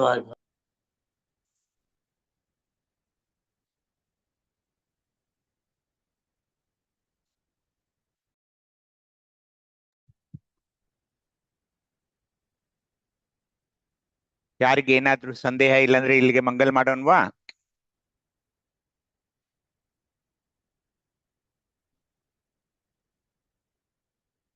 ಸರ ಸರ ಹೇಳಿ ಸರ್, ಹೇಳಿ ಸರ್. ಆ ಒಂದ್ ಪದ ಬತ್ ಸರ್ ಅಲ್ಲಿ ತಾವು ಅನುಭವ ಮಾಡೋದ್ನಾಗ್ರಿ. ಹ್ಮ್ ಹ್ಮ್ ಅಂದ್ರ ಊಟ ಬಡಿಸೋದು ಅಂತಂದ್ ಬಂತಲ್ರಿ ಸರ್ ಅದ. ಹ್ಮ್ ಹ್ಮ್ ಅಂದ್ರ ಈ ನಾನು ಅದು ತಪ್ಪು ಅಂತ ಹೇಳ್ತಾ ಇಲ್ಲ, ಹ್ಮ್. ಎಲ್ಲರಿಗೂ ಆ ವಿಷಯ ಗೊತ್ತಾಗ್ಲಿ. ಬಡಿಸೋದು ಅನ್ನೋ ಒಂದು ಪದ ಅದು ಭೋಜನ ಮತ್ತೆ ತೃಪ್ತಿ ಅಂತ ಕೊಟ್ರೆ, ಎಡೆ ಮಾಡೋದು ಅನ್ನೋದು ಆ ಪದ ಅದಕ್ಕಿಂತನೂ ಸ್ವಲ್ಪ ನಮ್ಮ ಶರಣರ ಪಾರಿಭಾಷಿಕ ನೆಲೆಯಲ್ಲಿ ಅದು ಸರಿ ಅಂತ ನನ್ಗೆ ಅನ್ಸುತ್ತೆ ಸರ್. ಸರಿ, ಎಡೆ ಮಾಡೋದು ಅಂದ್ರೆ ಎಡೆ ಲಿಂಗಕ್ಕೆ ಮಾಡೋದು. ಅದಕ್ಕೆ ಅವ್ರ ಆ ಪದವನ್ನ ಈಗ ಪದವನ್ನ ಬಸವ ಭಕ್ತರಿಗೂ ಸಹಿತ ನಾವು ಕೊಡಾಕತ್ತೀವಿ ಅಂದ್ರೆ ನೀಡಾಕತ್ತೀವಿ ಅಂದ್ರಿ, ಹ್ಮ್. ಅದಕ್ಕೂ ಎಡೆ ಮಾಡೋದನ್ನ ಅಂತಾರ ಸರ್. ಅದೇ ಎಡೆ ಮಾಡೋದು ಅಂದ ತಕ್ಷಣ ನೀವು ಯಾರಿಗೆ ಅದನ್ನ ಕೊಡ್ತಿದ್ದೀರಲ್ಲ, ಅದು ಅವ್ರ ಎದೆ ಮೇಲೆ ಲಿಂಗಕ್ಕೆ ನೀವು ಕೊಡ್ತಾ ಇದ್ದೀರಿ. ಎಡೆ ಮಾಡಿ ಈಗ ಅವ್ರು ಏನೊಂದು ಪಂಕ್ತಿಯಲ್ಲಿ ಕುತ್ಕೊಂಡಿರ್ತಾರಲ್ಲ, ಅಥವಾ ನೀವು ಅವ್ರ ತಟ್ಟೆ ಮುಂದೆ ಇಡ್ತಾ ಅವ್ರು ಶುರು ಮಾಡ್ಬೇಕು. ಈಗ ಒಂದೊಂದೇ ಪದಾರ್ಥವನ್ನು ಹಾಕುವಾಗ ನಿಮ್ಮ ಮನದಲ್ಲಿ ಕೂಡ ಆ ಎಡೆ ಅಂತ ಶಬ್ದ ಬಂದ ತಕ್ಷಣ ಅವರ ಲಿಂಗಕ್ಕೆ ನೀವು ಅದನ್ನ ಸಲ್ಲಿಸ್ತಾ ಇದ್ದೀರಿ ಹೊರತು. ಆ ಪದ ಏನೈತಲ್ರಿ, ಪ್ಯೂರಿಫೈ ಪದ ಸರ್, ಅದು ಪರಿಶುದ್ಧತೆ ಪದ. ಅದು ಅಲ್ಲದೆ ಸರ್, ಅದು ಅಲ್ಲದೆ ನೀವು ಎಡೆ ಮಾಡೋದಂದ್ರೆ ಬರೀ ಈ ಪ್ರಸಾದದಷ್ಟೇ ಅಲ್ಲ ಸರ್. ಈಗ ನೀವು ನನಗೆ ಒಂದು ಉಪದೇಶ ಮಾಡ್ತಾ ಇದ್ದೀರಿ, ಅಥವಾ ಒಂದೇನೋ ಹೇಳ್ತಾ ಇದ್ದೀರಿ, ಅದು ಒಂದು ಎಡೆನೆ ಸರ್. ಸರಿ. ನೀವೊಂದು ನನಗೆ ವಚನ ಹೇಳ್ತೀರಿ, ಸರ್ ಇದೊಂದು ಸುಂದರವಾದ ವಚನ ಇದೆ, ಸ್ವಲ್ಪ ನೋಡಿ ಅಂತ ಅಂದಾಗ ಅದು ನೀವು ನನಗೆ ಆ ವಚನವನ್ನ ಎಡೆ ಮಾಡ್ತಾ ಇದ್ದೀರಿ. ಏನ್ ನೀವು ನನಗ್ ಕೊಡ್ತೀರೋ ಅದು ಆ ಲಿಂಗಕ್ಕೆ, ನನ್ನ ಎದೆಯ ಮೇಲಿರುವ ಲಿಂಗಕ್ಕೆ ನೀವು ಸಲ್ಲಿಸ್ತಾ ಇದ್ದೀರಿ. ಅದರ ಮುಖಾಂತರವೇ ಅದನ್ನ ನಾನು ಸ್ವೀಕರಿಸ್ತಾ ಇರುವಾಗ ಎಡೆ ಮಾಡೋದು ಅಂತ ಅಂತಾರೆ. ಇವತ್ತಿನ ವ್ಯಾಖ್ಯಾನವನ್ನು ಎಡೆ ಮಾಡಿದ್ದಾರೆ. ನೀವು ಅಂತಿರ್ತೀರಿ ನೋಡ್ರಿ ಯಾವಾಗ್ಲೂ, ಇವತ್ತು ಭಾರತೀ ತಾಯಿಯವರು ಎಡೆ ಮಾಡ್ತಾ ಇದ್ದಾರೆ ಅಂತ. ಎಡೆ ಮಾಡೋದಂದ್ರೆ ಅದು ಲಿಂಗದ ನೆಲೆಯಲ್ಲಿಯೇ ಮಾಡೋದು. ಅದು ಒಳ್ಳೆ ಪದ ಸರ್, ಸುಂದರವಾದ ಪದ, ಎಡೆ ಮಾಡೋದು. ಥ್ಯಾಂಕ್ ಯು ಶರಣಾರ್ಥಿ. ಹೇಳಿ. ಇದು ಮದಗಳಲ್ಲಿ 3 ವಿಧ ಅಲ್ಲ, ಇದು ಅಂತರಂಗದ ಮದಗಳು, ಬಹಿರಂಗದ ಮದಗಳು ಮತ್ತು ಅಷ್ಟತನುಮೂರ್ತಿ ಮದಗಳು ಅಂತ. ನನಗೆ ಈ ಅಷ್ಟಮದಗಳಲ್ಲಿ ಅವರು ಬೇರೆ ಬೇರೆ ಮಾಡ್ಕೊಂಡಿರ್ಬೇಕು, ಅಂತರಂಗ ಬಹಿರಂಗ ಅಂತ ಬಂದ್ರೆ ನನಗೆ ಆ ತರದ. ಹೇಳಿ. ಇದು ಚನ್ನಬಸವಣ್ಣವರೇ ಅದನ್ನ ವಿಶ್ಲೇಷಣೆ ಮಾಡಿದ್ದಾರೆ. ಈ ಅಂತರಂಗದ ಮದಗಳಲ್ಲಿ ಸಂಸ್ಥಿತ ಮದ, ತೃಣೀಕೃತ ಮದ, ವರ್ತಿನಿ ಮದ, ಕ್ರೋಧಿನಿ ಮದ, ಮೋಹಿನಿ ಮದ, ಅತಿಚಾರಿಣಿ ಮದ, ಗಂಧ ಚಾರಿಣಿ ಮದ, ವಾಸಿನಿ ಮದ ಅಂತ. ಬಹಿರಂಗದ ಮದಲ್ಲಿ ಕುಲಮದ, ಚಲಮದ, ಧನಮದ, ಶೈವಮದ, ರೂಪಮದ, ಯೌವನ ಮದ, ವಿದ್ಯಾಮದ ಇವೆಲ್ಲ ಬರ್ತವೆ. ಆಮೇಲೆ ಅಷ್ಟ ಮೂರ್ತಿ ಮದಗಳಲ್ಲಿ ಪೃಥ್ವಿ, ಸಲೀಲ, ಪಾವಕ, ಪವನ, ಅಂಬರ, ರವಿ, ಶಶಿ, ಆತ್ಮ ಅಂತ ಇವು. ಈ ತರ ಚನ್ನಬಸವಣ್ಣವರು ಅವುಗಳನ್ನು ವರ್ಗೀಕರಿಸಿದಾರಪ್ಪ 3 ವಿಧವಾಗಿ. ಹೌದಣ್ಣ, ಸತ್ಯವಾಗಿದೆ. ಅಂತರಂಗ ಮದಗಳು, ಬಹಿರಂಗ ಮದಗಳು ಅಂತ ಇವೆ. ಅದ್ರ ಬಗ್ಗೆ ಬಹಿರಂಗ ಮದಗಳು, ಅಷ್ಟ ಮೂರ್ತಿ ಮದಗಳು. ಹೌದು, ಅದ್ರ ಬಗ್ಗೆ ನಾವು ಹಿಂದೆ ನಮ್ಮ ಶಿವಯೋಗದ ವರ್ಗದಲ್ಲಿ ಮಾತಾಡಿದೀವಣ್ಣ. ಅಂತರಂಗದ ಮದಗಳು ಮತ್ತು ಬಹಿರಂಗ ಮದಗಳ ಬಗ್ಗೆ ನೀವು ಹೇಳಿದ್ರಲ್ಲ ಈಗ, ಅವೆಲ್ಲ ಮದಗಳ ಬಗ್ಗೆ ಒಂದ್ ದಿವಸ ನಾವು ತಗೊಂಡಿದೀವಿ, ಕ್ಲಾಸ್ ಆಗಿದೆ ಅಣ್ಣ. ಅದು ಆಗಿದೆ ಅಣ್ಣ. ಪಾಪ ನೀವು ಇನ್ನೂ ಅವಾಗ ನಮ್ಮ ಇದಕ್ಕೆ ಇರ್ಲಿಲ್ಲ, ನಮ್ಮ ಇದರಲ್ಲಿ. ಅವಾಗ ಈ ಇದ್ರ ಬಗ್ಗೆ ಈಗೇನ್ ಪುಸ್ತಕ ಬಂದಿದೆಯಲ್ಲಣ್ಣ, ಶರಣರ ಶಿವಯೋಗ, ಇದರಲ್ಲಿ ವಿವರವಾಗಿ ಸಿಗುತ್ತೆ ನಿಮ್ಗೆಲ್ಲ ಈ ಮದಗಳ ಬಗ್ಗೆ. ಮದಗಳ ಬಗ್ಗೆ ಅದು ಏನು ಅಂತ ಹೇಳಿ ಎಲ್ಲ ಇದೆ ಅನ್ನೋದು. ನೀವು ಹೇಳೋ 3 ಮದಗಳ ಬಗ್ಗೆ ಅದರಲ್ಲಿದೆ, ಆ ಪುಸ್ತಕದಲ್ಲಿದೆ. ಇದು ಲೌಕಿಕ ಜಗತ್ತಿಗೆ ಅನ್ವಯವಾಗಿ ಬಹಿರಂಗದ ಮದಗಳನ್ನ ಇವತ್ತು ನಾವು ಹೆಚ್ಚು ಮಾತಾಡಿದ್ವಿ. ಅಂತರಂಗದ ಮದಗಳು ಇವೆ, ನೀವು ಹೇಳಿದಾಗೆ ಅವು ಇವೆ. ಆದ್ರೆ ಆ ಬಹಿರಂಗದ ಮದಗಳು ಬಹಳ ಕಾಡ್ತಾ ಇವೆ ನಮಗೆ.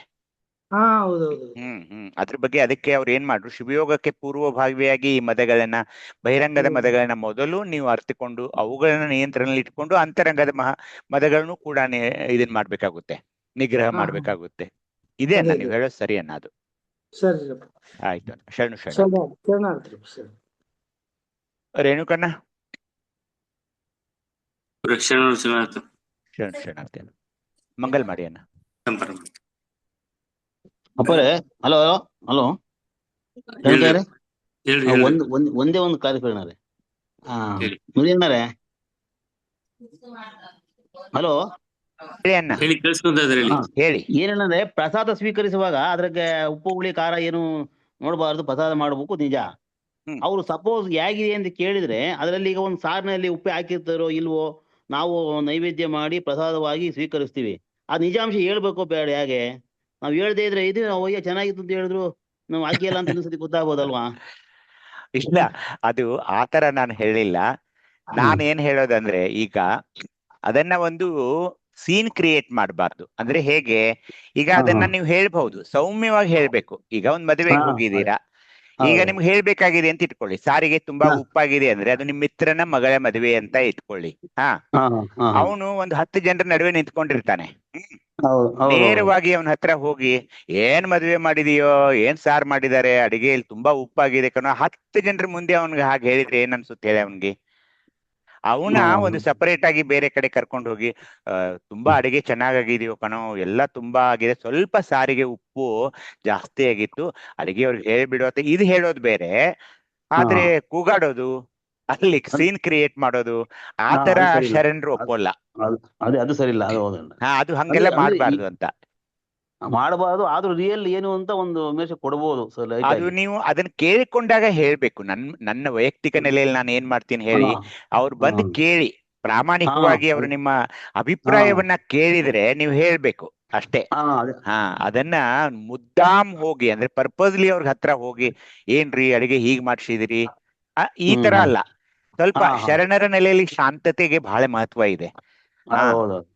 ಮತ್ತೆ ರಾತ್ರಿ ಊಟ ಮಾಡೋರು ಇದ್ದೀವಲ್ಲ, ಮನೆಗೆ ಹೋಗಿಯೋ ಅಥವಾ ಎಲ್ಲೋ ಬೇರೆ ಕಡೆ, ಇವತ್ತಿಲ್ಲೊಂದು ನಮ್ಗೇನೋ ಅದಾಯ್ತು, ದೋಷ ಆಯ್ತು, ಇರ್ಲಿ, ಸ್ವಲ್ಪ ಸಹನೆ ಮಾಡ್ಕೊಳ್ಳೋದು. ಮನೆಯಲ್ಲೂ ಆಗ್ಬಹುದು, ನನ್ನ ಹೆಂಡತಿನೇ ಆ ತಪ್ಪನ್ ಮಾಡ್ಬಹುದು, ನನ್ನ ಮಕ್ಕಳೇ ಆ ತಪ್ಪನ್ ಮಾಡ್ಬಹುದು. ಸ್ವಲ್ಪ ಸಹನೆ ಮಾಡಿಕೊಂಡು, ಇಲ್ಲಿದ್ರೆ ಏನಾಗುತ್ತೆ ಹೇಳಿ, ತುಂಬಾ ನೀವು ಕೋಪದಿಂದ ಒದರಾಡಕ್ ಶುರು ಮಾಡಿದ್ರೆ, ಕೂಗಾಡಕ್ ಶುರು ಮಾಡಿದ್ರೆ ಅವ್ರ ಮನಸ್ಸಿಗೂ ನೋವಾಗುತ್ತೆ. ಏನ್ ಈ ವಯ್ಯ ಎಲ್ಲದಕ್ಕೂ ಒಂದೇನಾದ್ರೂ ಹೆಸರು ಇಡ್ತಾನೆ, ಮೊಟ ಅಂತಿರ್ತಾನೆ. ಹಾಗಲ್ಲ, ಒಂದ್ಸರಿ ಆದ್ರೂ ಅದೇ ತರ ನೀವು ವರ್ಣನೆನೂ ಮಾಡ್ಬೇಕು ತಾನೆ. ಅಡಿಗೆ ಬಗ್ಗೆ ವರ್ಣನೆ ಎಷ್ಟ್ ಸಾರಿ ಮಾಡ್ತೀರಿ ಹೇಳಿ? ಇವತ್ತು ತುಂಬಾ ಚೆನ್ನಾಗಿದೆ ಸಾರು, ಇವತ್ತು ತುಂಬಾ ಚೆನ್ನಾಗಿದೆ ಪಲ್ಯ, ಅಮ್ಮ ಎಷ್ಟ್ ಚೆನ್ನಾಗಿ ಮಾಡಿದೆ ಅಂತ ನಿಮ್ ಹೆಂಡತಿಗೆ ಎಷ್ಟ್ ಸಾರಿ ಹೇಳಿದಿರಿ? ಎಷ್ಟ್ ಸಾರಿ ಹೇಳಿದಿರಿ? ಚೆನ್ನಾಗಿರ್ದಿದ್ರೆ ಬೇಗ ಹೇಳ್ತೀವಿ, ಚೆನ್ನಾಗಿದ್ದಾಗ ನಾವ್ ಹೇಳಲ್ಲ ಅಂತ ನನ್ನ ಅಭಿಪ್ರಾಯ. ಹಾ, ಅದೇ ಶರಣರ ನೆಲೆ ಏನಂದ್ರೆ ವರ್ಣನೆ ಮಾಡೋದು. ಎಲ್ಲವನ್ನ ಅವನು ಲಿಂಗದ ಒಂದು ಮುಖವಾಗಿ ಅದನ್ನ ನೋಡ್ತಾ ಇರೋದ್ರಿಂದ ಆ ತಪ್ಪು ಕೂಡ ಲಿಂಗದ ನೆಲೆಯಲ್ಲಿಯೇ ಆಗಿದೆ ಅಂತಾನೆ ನಾವು ತಗೊಳ್ಬೇಕು. ಅದನ್ನ ಬಹಳ ಇದನ್ ಮಾಡ್ಬಾರ್ದು ಅಂತ, ಉದ್ರೇಕದಿಂದ ಮಾತಾಡೋದು ಆಗ್ಬಾರ್ದು ಅಂತ ಅಲ್ಲಿ. ಅದೇ ಈಗ ಅವರು ಬಡಿಸ್ತಾರೆ, ಹೇಗಿದೆ ಅಣ್ಣ ಅಂತ ಕೇಳ್ತಾರ, ಆವಾಗ ಅದನ್ನ ಸತ್ಯ ಹೇಳ್ಬೇಕಾಗತ್ತಲ್ಲ ಅಂತ ನನ್ನ ಒಂದು ಉದ್ದೇಶ. ಅಷ್ಟೇ, ಚೆನ್ನಾಗಿದೆ ಅಂತ ಹೇಳ್ಬಿಡೋದನ್ನ. ಮತ್ತೆ ರಾತ್ರಿ ಊಟ ಮಾಡೋರೇ ಇದ್ದೀವಲ್ಲ, ನಾನು ಹೇಳೋಕ್ ಹೋಗೋಲ್ಲ. ವೈಯಕ್ತಿಕವಾಗಿ ನಾನು ಚೆನ್ನಾಗಿದೆ ಅಂತ ಹೇಳ್ಬಿಡ್ತೀನಿ, ನಾನು ಯಾವಾಗ್ಲೂ ಹೇಳಕ್ ಹೋಗೋಲ್ಲ. ಮನೆಯವ್ರಿಗಲ್ಲ, ಈಗ ಎಲ್ಲೋ ಒಂದು ಕಡೆ ಕುಂತಿರ್ತೀವಿ ಆ ಪರಿಸ್ಥಿತಿಯಲ್ಲಿ, ಅಲ್ಲೂ ಕೂಡ ನಾನು ಆದಷ್ಟು ಮಟ್ಟಿಗೆ ಹೇಳಕ್ ಹೋಗೋಲ್ಲ ಅಣ್ಣ. ನನಗೆ ಯಾಕೋ ಅದು ನನಗೆ ಸರಿ ಕಾಣಿಸಲ್ಲ. ನಾನು ಎಂದೂ ಹಾಕಿ ಕಮೆಂಟ್ ಮಾಡೋಲ್ಲ, ಮಾಡಬಾರ್ದು ಅಂತ ಹೇಳಲ್ಲ ನಾನು. ಅದು ವೈಯಕ್ತಿಕ ನೆಲೆಯಲ್ಲಿ ನೋಡ್ಕೊಳ್ಳಿ, ನಿಮ್ಮ ಮಿತ್ರ ಆಗಿದ್ರೆ ನಿಮ್ಗೆ ಅತ್ಯಂತ ಅವರು ಇದಾಗಿದ್ರೆ ಹೇಳ್ಬಹುದು. ಆದ್ರೆ ಯಾಕೋ ಅದು ಒಂದು ಕ್ಷಣಿಕವಾದ ಒಂದು ಘಟನೆ, ಅದು ಲಿಂಗ ಕರ್ಪಿಸಿದ ಮೇಲೆ ಪ್ರಸಾದ ಅಂತ ಸ್ವೀಕಾರ ಮಾಡುವಾಗ ಯಾವ್ದು ಇರಬಾರ್ದಲ್ಲ. ಹೌದು ಹೌದು ಅಣ್ಣ, ಹೌದಣ್ಣ, ಅದೇ ಭಾವದಲ್ಲೇ ಇರ್ಬೇಕು ನಾವು. ಶಬ್ದ ಸ್ಪರ್ಶ ರೂಪ ರಸ ಗಂಧಗಳೆಲ್ಲ ಹೌದು. ಅದು ಇದು ಪ್ರಾಕೃತಿಕ ಗುಣಗಳಾಯ್ತು. ಅದನ್ನ ನಾವು ಸುಶಬ್ದ ಪ್ರಸಾದ ಮಾಡ್ಕೊಂತೀವಲ್ವಾ, ಹೌದು ಸುಬುದ್ಧಿ ಹೌದಣ್ಣ, ಹೌದು. ಅದು ಆ ನೆಲೆಗೆ ಹೋದಾಗ ಆ ಭಾವ ಬರಲ್ಲ, ಆ ಭಾವ ಬರಲ್ಲ, ಬರಬಾರ್ದು, ಮತ್ತ ಬರಬಾರ್ದು. ಬರಬಾರ್ದು ಕೂಡ ಹೋದಾಗ ಯಾವ ಭಾವನೆನೂ ಬರಲ್ಲಪ್ಪ ಅವ್ರೆ ನಮ್ಗೆ. ಬರಬಾರ್ದು. ಲಿಂಗ ಕರ್ಪಿಸ್ತು ಅಂತ ಇದೀನಿ ಅಂದ್ರೆ ಬರಂಗಿಲ್ಲ ಅದು. ನಾವು ಬರಬಾರ್ದು, ತನು ಉದ್ದೇಶವಾಗಿ ಅದಕ್ಕೆ ನಾವು ನಾವ್ ಏನ್ ಮಾಡ್ಕೊಂತ ಇತ್ತು ಅಂದ್ರೆ ಅದು ಸಹಜವಾಗಿ ಬರುತ್ತೆ. ಇವತ್ತು ಯಾವ್ದಾರ ಒಂದ್ ಸಮಾರಂಭಕ್ಕೆ ಹೋಗಿ ಬಂದ್ರೆ ನಾಳೆ ನಾನು ಅವ್ರಿಗೆ ಫೋನ್ ಮಾಡ್ತೀನಿ, ತುಂಬಾ ವ್ಯವಸ್ಥೆ ಚೆನ್ನಾಗ್ ಮಾಡಿದ್ರಪ್ಪ, ಊಟ ಉಪಚಾರ ವಧುವರರು ಬಹಳ ಚೆನ್ನಾಗಿದ್ರು, ಎಲ್ಲ ಡೆಕೋರೇಷನ್ ಎಲ್ಲ ಚೆನ್ನಾಗಿತ್ತು ಅಂದ್ರೆ ಹೇಳ್ಬಾರ್ದು ಅವ್ರಿಗೆ ಖುಷಿನ, ಹಂಗಾಗ್ಬಿಡ್ತದೆ. ಅಷ್ಟೇ ಅಪ್ಪ, ಶರಣಾರ್ಥಿ. ಅಲ್ಲ ಅದೇ ಇದು ಸಿದ್ದರಾಮೇಶ್ವರ ವಚನದಲ್ಲೂ ಇದೆ, ಉಪ್ಪು ತಿಕ್ತ ಈ ತರದನ್ನ ನೋಡ್ಬಾರ್ದು ಅನ್ನೋ ಒಂದು ಇದೆ. ಬಟ್ ಹಂಗಲ್ಲ, ಈಗ ನಾವು ಅದನ್ನ ಅನುಭವಿಸ್ತೀವಿ ಅಷ್ಟೇ. ಆದ್ರೆ ಒಂದು ಅವ್ರು ಮಾಡಿ ನೆಕ್ಸ್ಟ್ ಅದನ್ನ ಸರಿಪಡಿಸೋಕೋಸ್ಕರ ಆ ಕ್ಷಣದಲ್ಲಿ ಅದು ಹೇಳ್ಬೇಕು ಬೇಡವಾ ಅಂತ ಒಂದು ಅದು ಲಿಂಗಕ್ಕೆ ಬಿಟ್ಬಿಡಿ, ಅವ್ರನ್ನ ಸರಿಪಡಿಸೋ ಕಾರ್ಯಕ್ರಮ ಕೂಡ ಪರಮಾತ್ಮನ ತಾನೇ. ನೀವ್ಯಾಕ್ ಮಾಡ್ತೀರಾ? ಆಗೋಗಿರೋದು ಈಗ ಅಪ್ಪರ ಒಂದು ಉಪ್ಪು ಜಾಸ್ತಿ ಆಗ್ಬಿಟ್ಟಿದೆ. ಈಗ ಆ ಕ್ಷಣದಲ್ಲಿ ನೀವೇನ್ ಮಾಡಕ್ ಸಾಧ್ಯ? ಉಪ್ಪು ಜಾಸ್ತಿ ಆಗಿದೆ ಅಂದ್ರೆ ಅಯ್ಯೋ ಅವ್ರಿಗೆ ಬಡಿಸಿದೇನೆ ಉಪ್ಪು, ನಿಮಗೆ ಬಡಿಸಿರೋದು ಸಾಂಬಾರ್ ವಾಪಸ್ ಅನ್ನಕ್ಕಾಗಲ್ಲ, ಅವ್ರಿಗೆ ಹಿಂಸೆ ಆಗುತ್ತಲ್ವ ಅವಾಗ. ಇಲ್ಲ ಇಲ್ಲ, ಈಗ ನೋಡಿ ನಾವು ಇದು ಎಲ್ಲಿ ನಿಡಸೂಸಿಯಲ್ಲಿ ಬರಂಗಿಲ್ಲ, ಆ ಭಾವನೆ ಬರಂಗಿಲ್ಲ ಅಲ್ಲಿ. ನಿಡಸೂಸಿಯಲ್ಲಿ ಭಾಗವಹಿಸಿದ್ವಲ್ಲ, ಆ 3 ದಿನ ಮಾಡಿದ 4 ದಿನ ಮಾಡಿದಂತ ಪ್ರಸಾದ ಇದೆಯಲ್ಲ, ಅದು ಯಾವುದು ಒಂದಕ್ಕೂ ಉಪ್ಪು ಖಾರ ಹುಳಿ ಸಿಹಿ ಅಂತಕ್ಕಂಥದ್ದು ಯಾವುದಕ್ಕೂ ಜಾಸ್ತಿ ಆಗಿರ್ಲಿಲ್ಲ.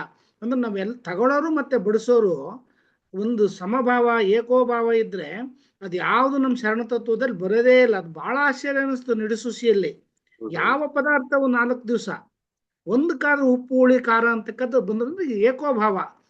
ತಗೊಳ್ಳೋರು ಪ್ರಸಾದವನ್ನ ತಗೊಳ್ಳೋರು ಭಾವ ಏಕ ಇರಬೇಕು, ತಗೊಳ್ಳೋರು ಮತ್ತು ಕೊಡೋರು, ಹಂಗಿದ್ರೆ ಅಲ್ಲಿ ಬರೋದೇ ಇಲ್ಲ ಉಪ್ಪು ಹುಳಿ ಖಾರ ಅಂತಕ್ಕಂಥದ್ದು ಅಂತ ನಮ್ಮ ಆಸೆ ಅಷ್ಟೇ ಇರುತ್ತೆ. ಉದಾಹರಣೆ. ಶರಣಾರ್ಥಿಗಳು.